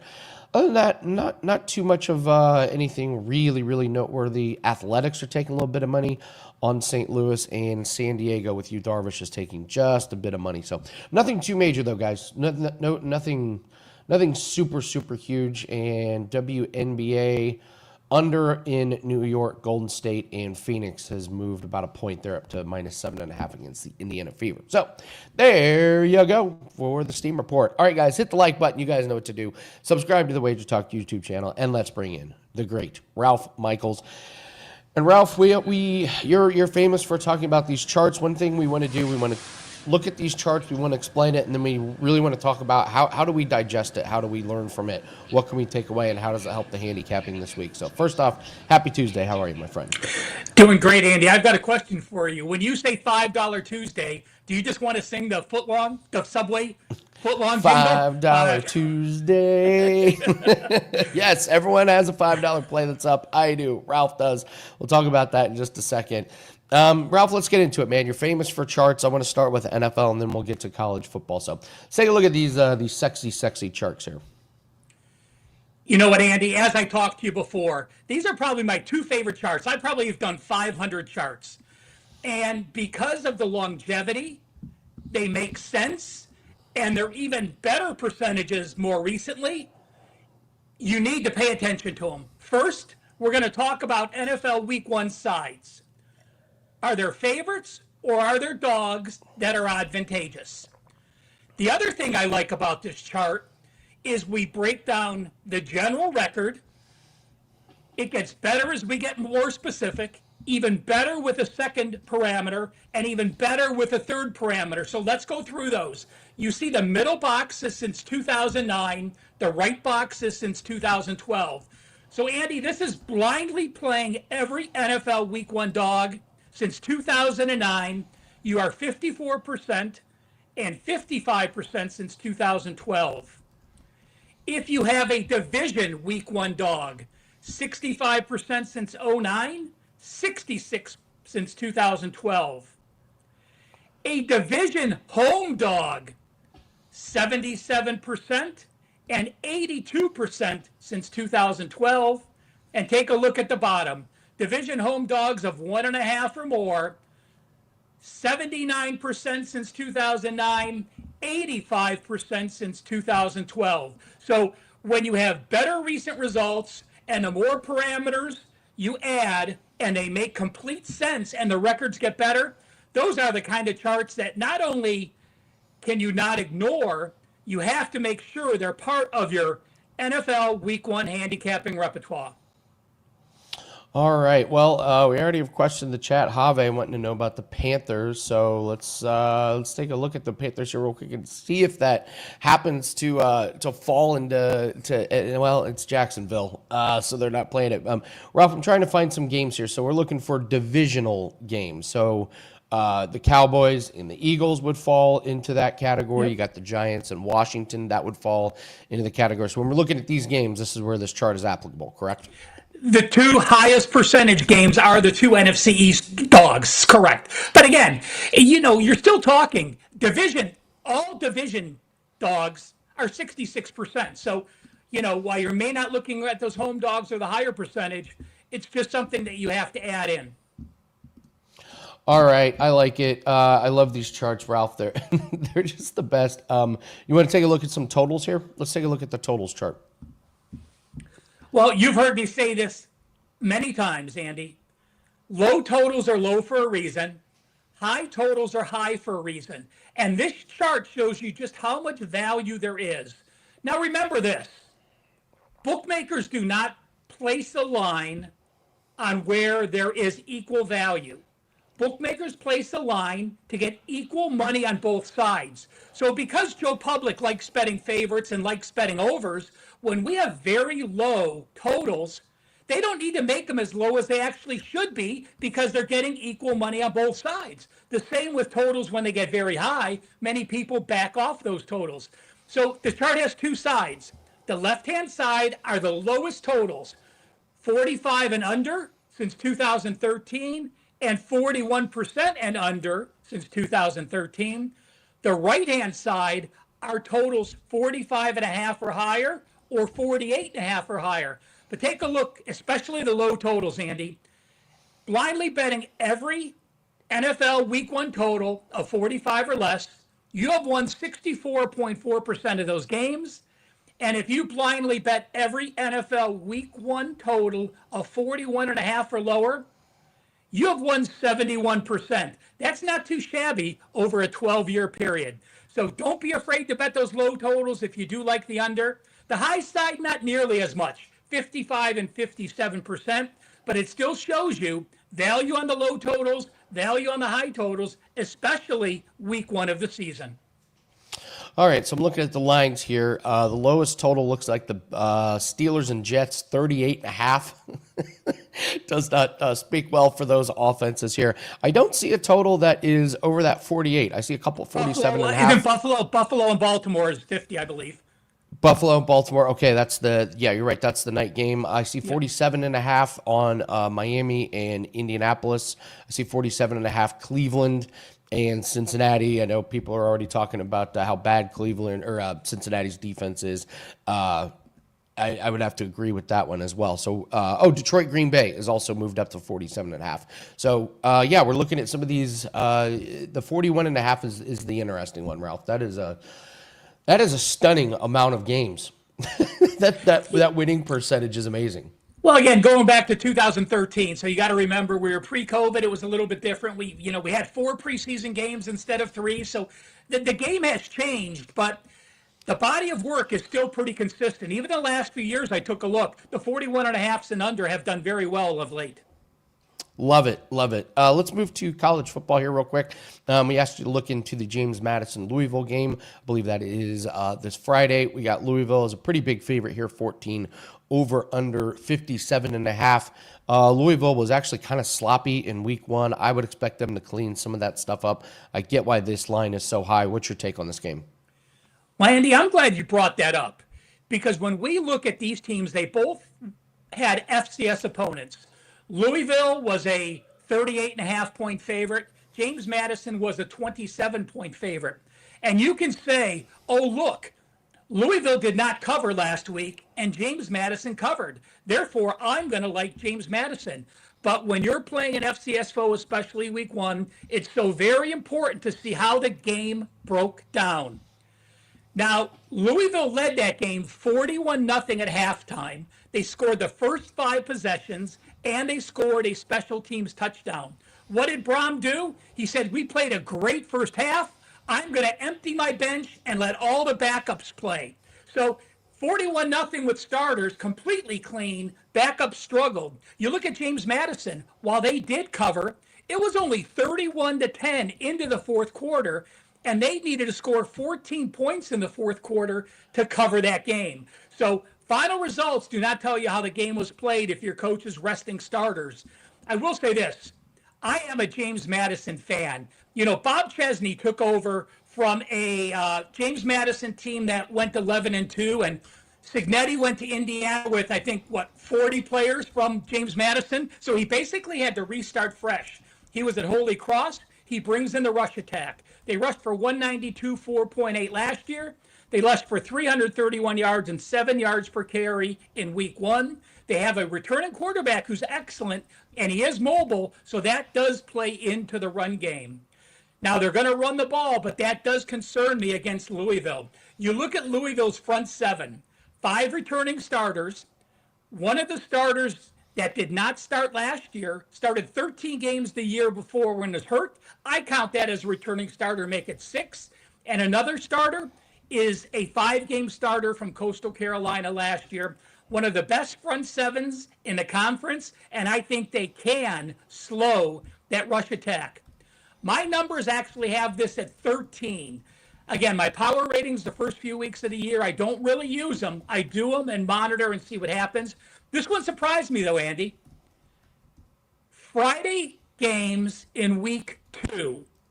The road team is actually 11-5, 69% since 2011. And why does that surprise me? Because you would think early in the year, you have a short week, you have less practice time going on the road, a day less, you're out of their routine. But again, away teams have done well. And I do want to point this out. When both teams won their opener by 20-plus games, the over-under is 58% to the under. The offenses were not tested, and they certainly will be tested this week, as well as the defenses. With all that said, the James Madison rush attack, the Louisville front 7, I'm going to go under first half James Madison team total. Now, James Madison team total is 21.5 for the game, so it's going to be slightly less. The number's out now yet, but as long as you get over 10, if you're getting under 10.5 or under 11, I do like this as a best bet. If the James Madison first half total comes out under 10, I want no part of it, but I'm 99% sure it's going to be over that number. Those numbers will start getting posted on Wednesday. You guys know what to do if the number is correct. Team total, James Madison, first half, as long as it's 10 or more, we're going to go under first half. I like that breakdown. That's a sneaky way to look at that. Yeah, we a lot of times we forget about the halves and the team totals and the halves. It's so nice to have all these sports books that we have at our disposal now to give us those lines. So great breakdown, Ralph. I really, really like that one. It's $5 Tuesday. What do you have up? Well, Andy, I don't have a baseball play today. I've been doing no-run first innings, and there was not value today, so I'm not going to force the play and pass, but I have a very special $5 NFL play. NFL plays rated 4% or 5%, football plays, college football and NFL, 4% and 5%, 19-3, 85%. My teasers rated 4% or 5%, 7-0, 100%, and 14-1, 91%. Get that play, $5, and remember, even though the play does not go today, the price goes back to full price at Wednesday, so any football packages you want on WagerTalk that are $5, make sure you grab them before midnight. Love it. $5 football play. Incredible record there, Ralph. Thank you so much for joining us. Good luck, continued success. And thank you for sharing about the no-run first inning. You're absolutely right. No need to force anything, especially when the line isn't there. So, Ralph Michaels, everyone, take care, Ralph. Have a great day, my friend. All right, guys, it is $5 Tuesday. Best value in the industry. Every capper at WagerTalk has a top play up for just $5. That's the same bets that I'm betting myself. We have our Contender Series best bet that is up, for example. We hit our last 2 on Contender Series. I've told you guys every Tuesday my Contender Series best bet is going to be $5. You can stack as many handicappers as you want. Again, bet responsibly. Don't have too much of your bankroll in play, but it's a great way to try out a new handicapper or your favorite handicapper. $5 Tuesday, best deal in the industry. No reason to not get some $5 plays. What a great Tuesday. Amazing Tuesday. $5 over at WagerTalk.com. Let's go to all around the world. Let's talk about some games and some free plays here. We mentioned the Giants and the Rockies. The Giants -1.5. Several handicappers have this listed as a free play, and it makes sense. The Giants won 8 out of their last 9 games. 6 of those wins were by the run line. They beat Colorado 8-2 yesterday, and Freeland is pitching for the Rockies. 6.36 ERA at home. Yikes. I see team totals are pretty popular on the Giants. Their bats have been red hot. I get it. We're going to go to the Fever at the Mercury. Lexi Hall over 3.5 rebounds. She's went over in 8 out of the last 10 games. In the last 2 games against Phoenix, she has 6 and 5 rebounds. Chris, can we see the picture of Lexi Hall? Yeah, that's what Lexi Hall looks like these days. She got in a massive collision in a game. She fought through it. She's still playing with those 2 big black eyes. That's the girl I want to take over a rebound. She's going to get in there and fight. Lexi Hall and her 2 black eyes. Let's cash that 3.5 over rebounds. Amazing. And she's a great follow on social media too, by the way. Cowboys at the Eagles. Let's do a prop here. Jalen Hurts, no interception. This thing is juicy, but it makes total sense. He's thrown 2 interceptions in the last 16 games. This is just one of these rinse and repeat plays. There's several quarterbacks that just don't throw interceptions, and Hurts is one of them. He has not thrown an interception at home against Dallas in his career. So we're going to lay the juice, and we're going to take Jalen Hurts. No interceptions. All right, see my buddy Steve Merrill is here. Of course, Steve has not 1 R, but 2 R's and 1 L in his name. Happy $5 Tuesday, Steve. How are you? Get on the chopper. I don't know if you can hear this. Right as we started, there's like a heavy military chopper going over. So hopefully the Yeti's not that good. Wow, that was loud. Hopefully y'all I can hear it. That's amazing. Could you? Okay. I'm right actually outside. glad you can hear it. Otherwise, I'd look silly saying get in the chopper. Get in the chopper. I didn't know it's you lived on $5 Tuesday. Abe, get in the chopper. Look at that. Little prop from our U.S. military helping me out here on the East Coast. Gotta Steve love Merrill live from Fort Bend. That's right. So, live from a bunker somewhere near you. Steve, we're going to talk. I'm not going to Yes. get. As you know, Andy, I'm always trying to get canceled. I'm saying Redskins here. I got Redskins stuff everywhere, but I won't. There's a great 2 black eye joke I heard years ago that I won't stay with. Just probably rub a lot of people the wrong way, but it's. I know this joke. And you know yes, this do joke? not. I was trying to. Yeah, think I of know one to this make joke. it more like sports oriented. Like, what do you tell Lexi when she doesn't get 2 rebounds in a game? Not that you've already told her twice to get those rebounds. Right? Yeah. Yes. Yeah. We You can do it that way. Is that okay? I love that you know that joke. It's a terrible joke. Don't ever tell that joke. It's awful. Shouldn't even. All right, let's let's talk Cowboys and Eagles. I know you're going to break down Yankees and Astros for it, but NFL kicks off. We got the Cowboys, we got the Eagles. Eagles big favorite, over under sitting at a pretty vanilla 47.5. I love the Eagles this year. I think they're under the radar. I've never seen a Super Bowl team. I was just going to say under the radar. Yes. Nobody likes them. It feels like everyone's out on the Eagles, and I don't get it. I mean, they're big favorites here, so the books obviously like them. I love the Eagles. What do you think of this game? Fascinating game to talk about for so many reasons. Lots of angles here. I'm going to give you a free play in this Eagles-Cowboys Thursday night game, but also some big picture stuff with survivor pools and just ways, if you do want to play one side or the other, how I think you should attack it. So this is a great kickoff game to start the NFL regular season this Thursday night at 8:20 Eastern, Dallas at Philadelphia. And as our good friend Ralph Michaels will tell you, divisional dogs do well in week 1 in the NFL. And it makes a lot of sense for several reasons. I've always said that week 1 of the NFL is kind of week 5 of the preseason. I can't say that anymore because we only have 3 weeks of the preseason.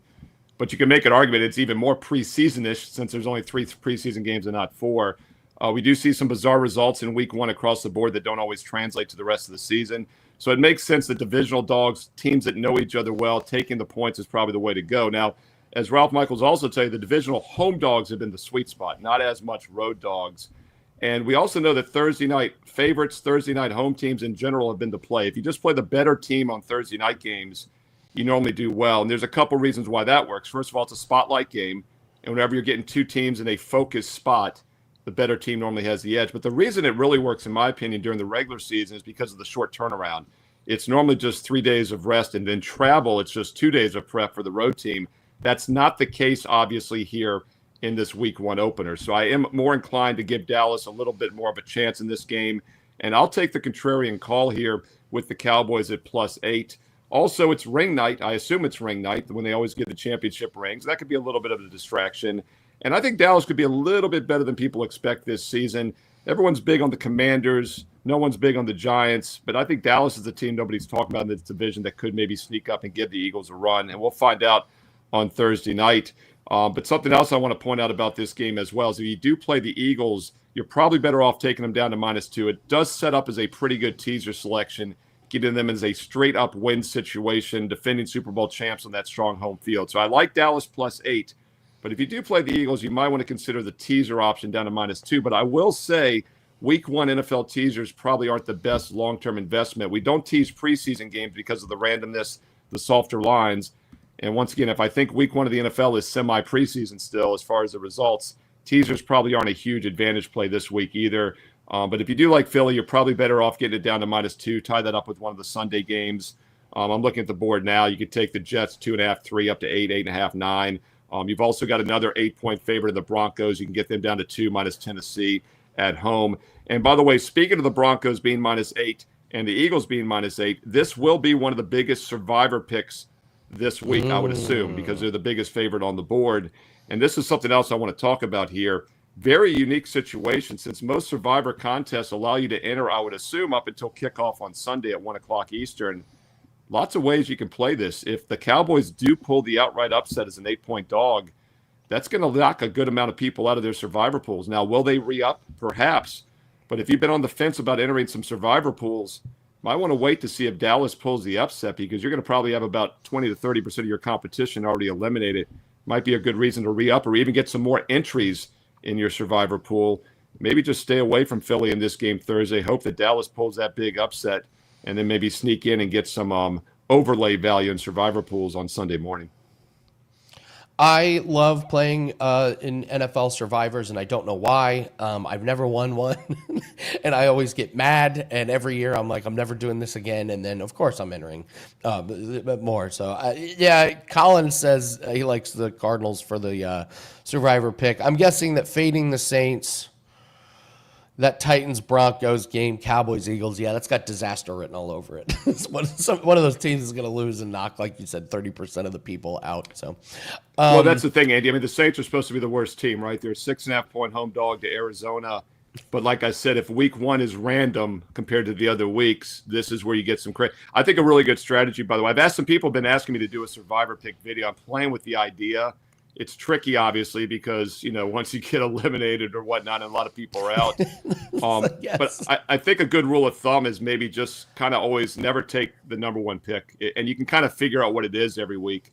And we saw that work so well last year.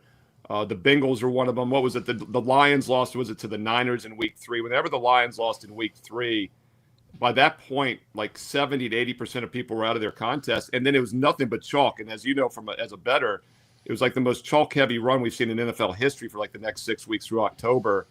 But so few people were still alive in their contests that those that were just went on massive runs. You got to, like I said earlier, you don't necessarily take the Cowboys, but you also maybe don't play the Eagles. You just hope that Dallas wins outright and knocks, a third of your competition out before the weekend. Yeah, it's one of the ways that you almost have to play survivors. You can't play the one that everyone else plays because even if they win, you don't knock anybody out. You're just moving along with the crowd. Right. Even if you win, you're going to chop it with 100 other people. So it's like that's exactly right. Yeah. Game theory. Yeah. We call that game theory. I love it. Speaking of lack of game theory, did Bill Belichick have the worst week. So I was thinking The about this, worst Andy. The free play videos did really well this week. I had my simulation, by the way, had Ohio State by 8.5 points, and I thought that was crazy. I kicked the computer a couple of times, and then realized, why am I kicking the computer? It costs a lot of money. But they won by 7, and when people in the comments would start saying there's no way they can win by more than a touchdown, I started realizing how public Texas was on Saturday. So nice free play video play there, fading the number 1 Longhorns. Oh, by the way, Booger McFarland, whatever his name is, I'm watching the games on Saturday, and they're showing the highlights of that Saturday night. He goes, and they're showing the Penn State highlights. They're romping whoever it was, Marshall, whoever they played, and they go, he's like, the likely new number 1 with Texas going down, Penn State. I'm like, how would you put them ahead of Ohio State, who was Seriously. 2 in the coaches poll with 21st place vote? I don't know. And I haven't seen the polls. I guess they haven't come out yet, but that was insane. I mean, just personally. But my point is, we had South Carolina Sunday. We had Miami of Florida in the free play video. Really have done well with the free play videos. And I had TCU last night. I had them by 6.5 in my simulation. And I didn't let the 3.5 scare me. They'd gone from a 1.5 point dog to a 3.5 point favorite. And Belichick was probably getting some public love, but he's not out there playing the games. And something I told one of the people in my comments was that, don't forget, he didn't have a very good start in the NFL with his head coaching career. Exactly 34 years ago to the date, on September 1st, 1991. Wow. He was with the Browns. So, once again, you had Tom Brady, best quarterback ever, perhaps. I don't think he has that at UNC, and he was exposed last night. We'll see what the lines look like going forward, though. But, we'll probably get an overreaction now the other way. Yeah. Oh, Penn State played Nevada. I did Nevada. I knew it was somebody there. I took Nevada over 6.5 on the team total. Cash it, baby. They got to 11. Well, a lot of teams get to 7, by the way. I lost. I thought. Hey, look, full transparency. I know you love it. The free play videos did really well in the top 25 games and whatnot. The best bets could have done extremely well. I had 3 losses this week in which the opponent scored 7 points or 0 points. 3 losses. Now, if you hold your opponent to 7 or 0, what do you think your long-term win percentage? Like 80 or 90%? Even with big favorites, I don't care. Just insane how sharp some of these big numbers were this week, and just some backdoor covers. Statistically, felt like we had the right side in almost all those games, but it was pretty wild. Well, let's move to Major League Baseball here, Steve. Yankees and Astros, two big names here. Pretty close to a pick 'em. Yankees slight favorite. Fried going for Yankees. Valdez for the Astros. Over under sitting at 8. Feels kind of low, but then again, you look at these pitchers. Fried was kind of slumping a little bit. He's pitching last time out, had much better stuff there. What do you make of this Yankees-Astros matchup today? Yeah, huge game tonight on Tuesday. National TV. This is your TBS national TV game and True TV. They're putting it on both networks at 8 o'clock Eastern Tuesday night. So this is the spotlight game for Tuesday baseball, Yankees at Astros. And some high-scoring games yesterday on Monday on Labor Day. These teams were working on Labor Day. In fact, I had an under best bet. My one best bet in baseball last night was the Orioles game under, and that stayed under. But you look at some of these other scores, Mets, Tigers, 18 runs, 11 runs in the White Sox game, 14 runs in the Athletics game, 13 in the Cubs game. We had 12 in the Texas game. Now, a couple of those did go to extra innings. I'm aware of that, but still a lot of double-digit results. So the teams in general are hitting the ball pretty good right now. Even though September is here, baseball is still in full throttle, full effect. And I do like the over in this game tonight as well on Tuesday for a few reasons. First of all, line value. It is a low total here. I think it's too low for two very capable offenses. And the reason we get an 8 here is because we got a pair of lefties on the mound, Fried and Valdez, two of the better pitchers in baseball, two veteran strong pitchers. But one thing I like to look at in September is guys that maybe are fading a little bit. And now both these guys can go the distance. Fried threw 174 innings last year in the regular season. He's at 162 this year, but it does look like he's wearing down. He has a 3.1 ERA overall this year, but over his last 7 starts since late July, a 5.0 ERA. And he's coming off a back-to-back good outings. He was horrendous before that. He's given up just one earned run in the last 13 innings and 2 starts. He still has an ERA of almost 5 his last 7. So I still think he's a little dicey. And Framber Valdez, we always joke he gets weaker as the season goes on because he can't cheat as much. But this is an ERA of 3.2 on the season, 4.4 going back to late July over his last 7 starts as well. And both these guys are only about a game or two from hitting their innings pitched total last year. I think even if just one of them is off tonight, we can get over this fairly low total of over 8. And I'm willing to bet one of them probably doesn't have a great outing, especially since they both are coming off strong showings in their last start. But Valdez did it at home against the Rockies. Not going to read too much into that. Oh, no, yeah, that last great start by Fried was at home against not my Washington Nationals. Two of the worst offensive teams in baseball. Big turnaround here tonight. We've seen this total go from 7.5 up to 8. I still like the value, and we're actually getting it to 8 over, minus 105 now. Take a look at the Yankees and Astros over the total, 8 o'clock Eastern on TBS National TV tonight on Tuesday. Boy, shots fired at Valdez, man. Yeah, it's just too much. It's just too fun. Krackomberger. mean. He actually is a pretty good pitcher. He might be one of the few that don't need to Chady in the morning on that Astros team, but still it's easy pickings. It's like shooting fish in a barrel. I know. Sometimes the low-hanging fruit does taste the best. It was. I would say fish. I don't think we can say shooting fish in a barrel either. Maybe that'll get me canceled. I'm trying so hard. Making fun of Valdez. Trying professional comedian Steve Merrill bringing all the jokes. I'm trying some. I actually had a good one. I saw this isn't an original. I think I saw it on Instagram like 3-4 days ago. I got to go back and find it. I should have screenshotted it, but I meant to come on today, Andy. But the whole other thing threw me off. Is say breaking NFL news in week 1, Travis Kelce is pregnant. I saw that meme the other day and I was dying. The way they did it was just the picture of him from the side, and oh my goodness. I don't know if you've seen that or not. It was pretty good. Again, poor Travis Kelce doing nothing wrong, minding his own business. The question is, can he play the first couple months and then he has to sit out? How's this work? We've never had an NFL guy pregnant in season. It's $5 Tuesday, Steve. What do you have up at WagerTalk? So actually, 2 $5 Tuesday specials. We still have my top NFL futures best bet up for just $5. Now, it's been up all summer. I know many of you have already gotten this play. The line value is still there. It's my top NFL over-under season wins best bet, and it's available for just $5. And also, I will have a top baseball best bet for $5 Tuesday tonight as well. And don't forget about the free play. I'm very selective. 1 to 3 best bets on average, which means that last cut, just a bit outside from making the card, the best bet card, goes up as a bonus free play. And I do have a free play opinion tonight in the National League for you in your late night game between the Giants and Rockies. So get that Giants-Rockies free play right now. And then check out the $5 best bet, Steve Merrill, WagerTalk.com, and get there quicker with shortcut wt.buzz/SM. And don't forget to like the videos, thumbs up, comment below, subscribe, and click that bell for an instant alert here on WagerTalk TV, because I will have a ton of free play college and pro football videos this week, including my top 25 college video on Fridays, and also my NFL Fade the Public debut for week 1 this weekend, Saturday, here on WagerTalk TV. Great work, Steve. Did you catch any of the NASCAR race? By any chance? I saw the highlights. I did see the final lap this time, and I was like, man, this has passed me by. We got guys winning in the playoffs who never would have made the playoffs in years past.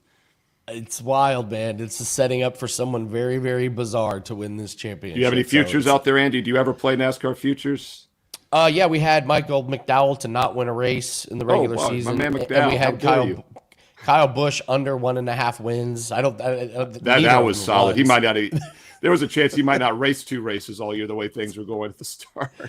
True. So I was stunned we got that one. So the sneaky one was Van Gisbergen. They only had him at 1.5 wins. I think he won all 4 road courses. So that's did he really? That's how little I'm following. Yeah, he won all of them. He won all. He was the best road course driver. Did he really? Wow. Oh yeah. He's crushing. So I'm living vicariously through Andy Lang's NASCAR futures. Steve Merrill, good luck today.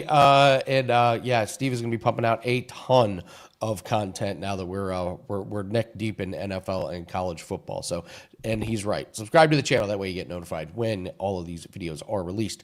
All right. Before we close out, let's take a look at Contender Series. The full breakdown Contender Series video is up on the WagerTalk YouTube page here. So if you want to check out the more in-depth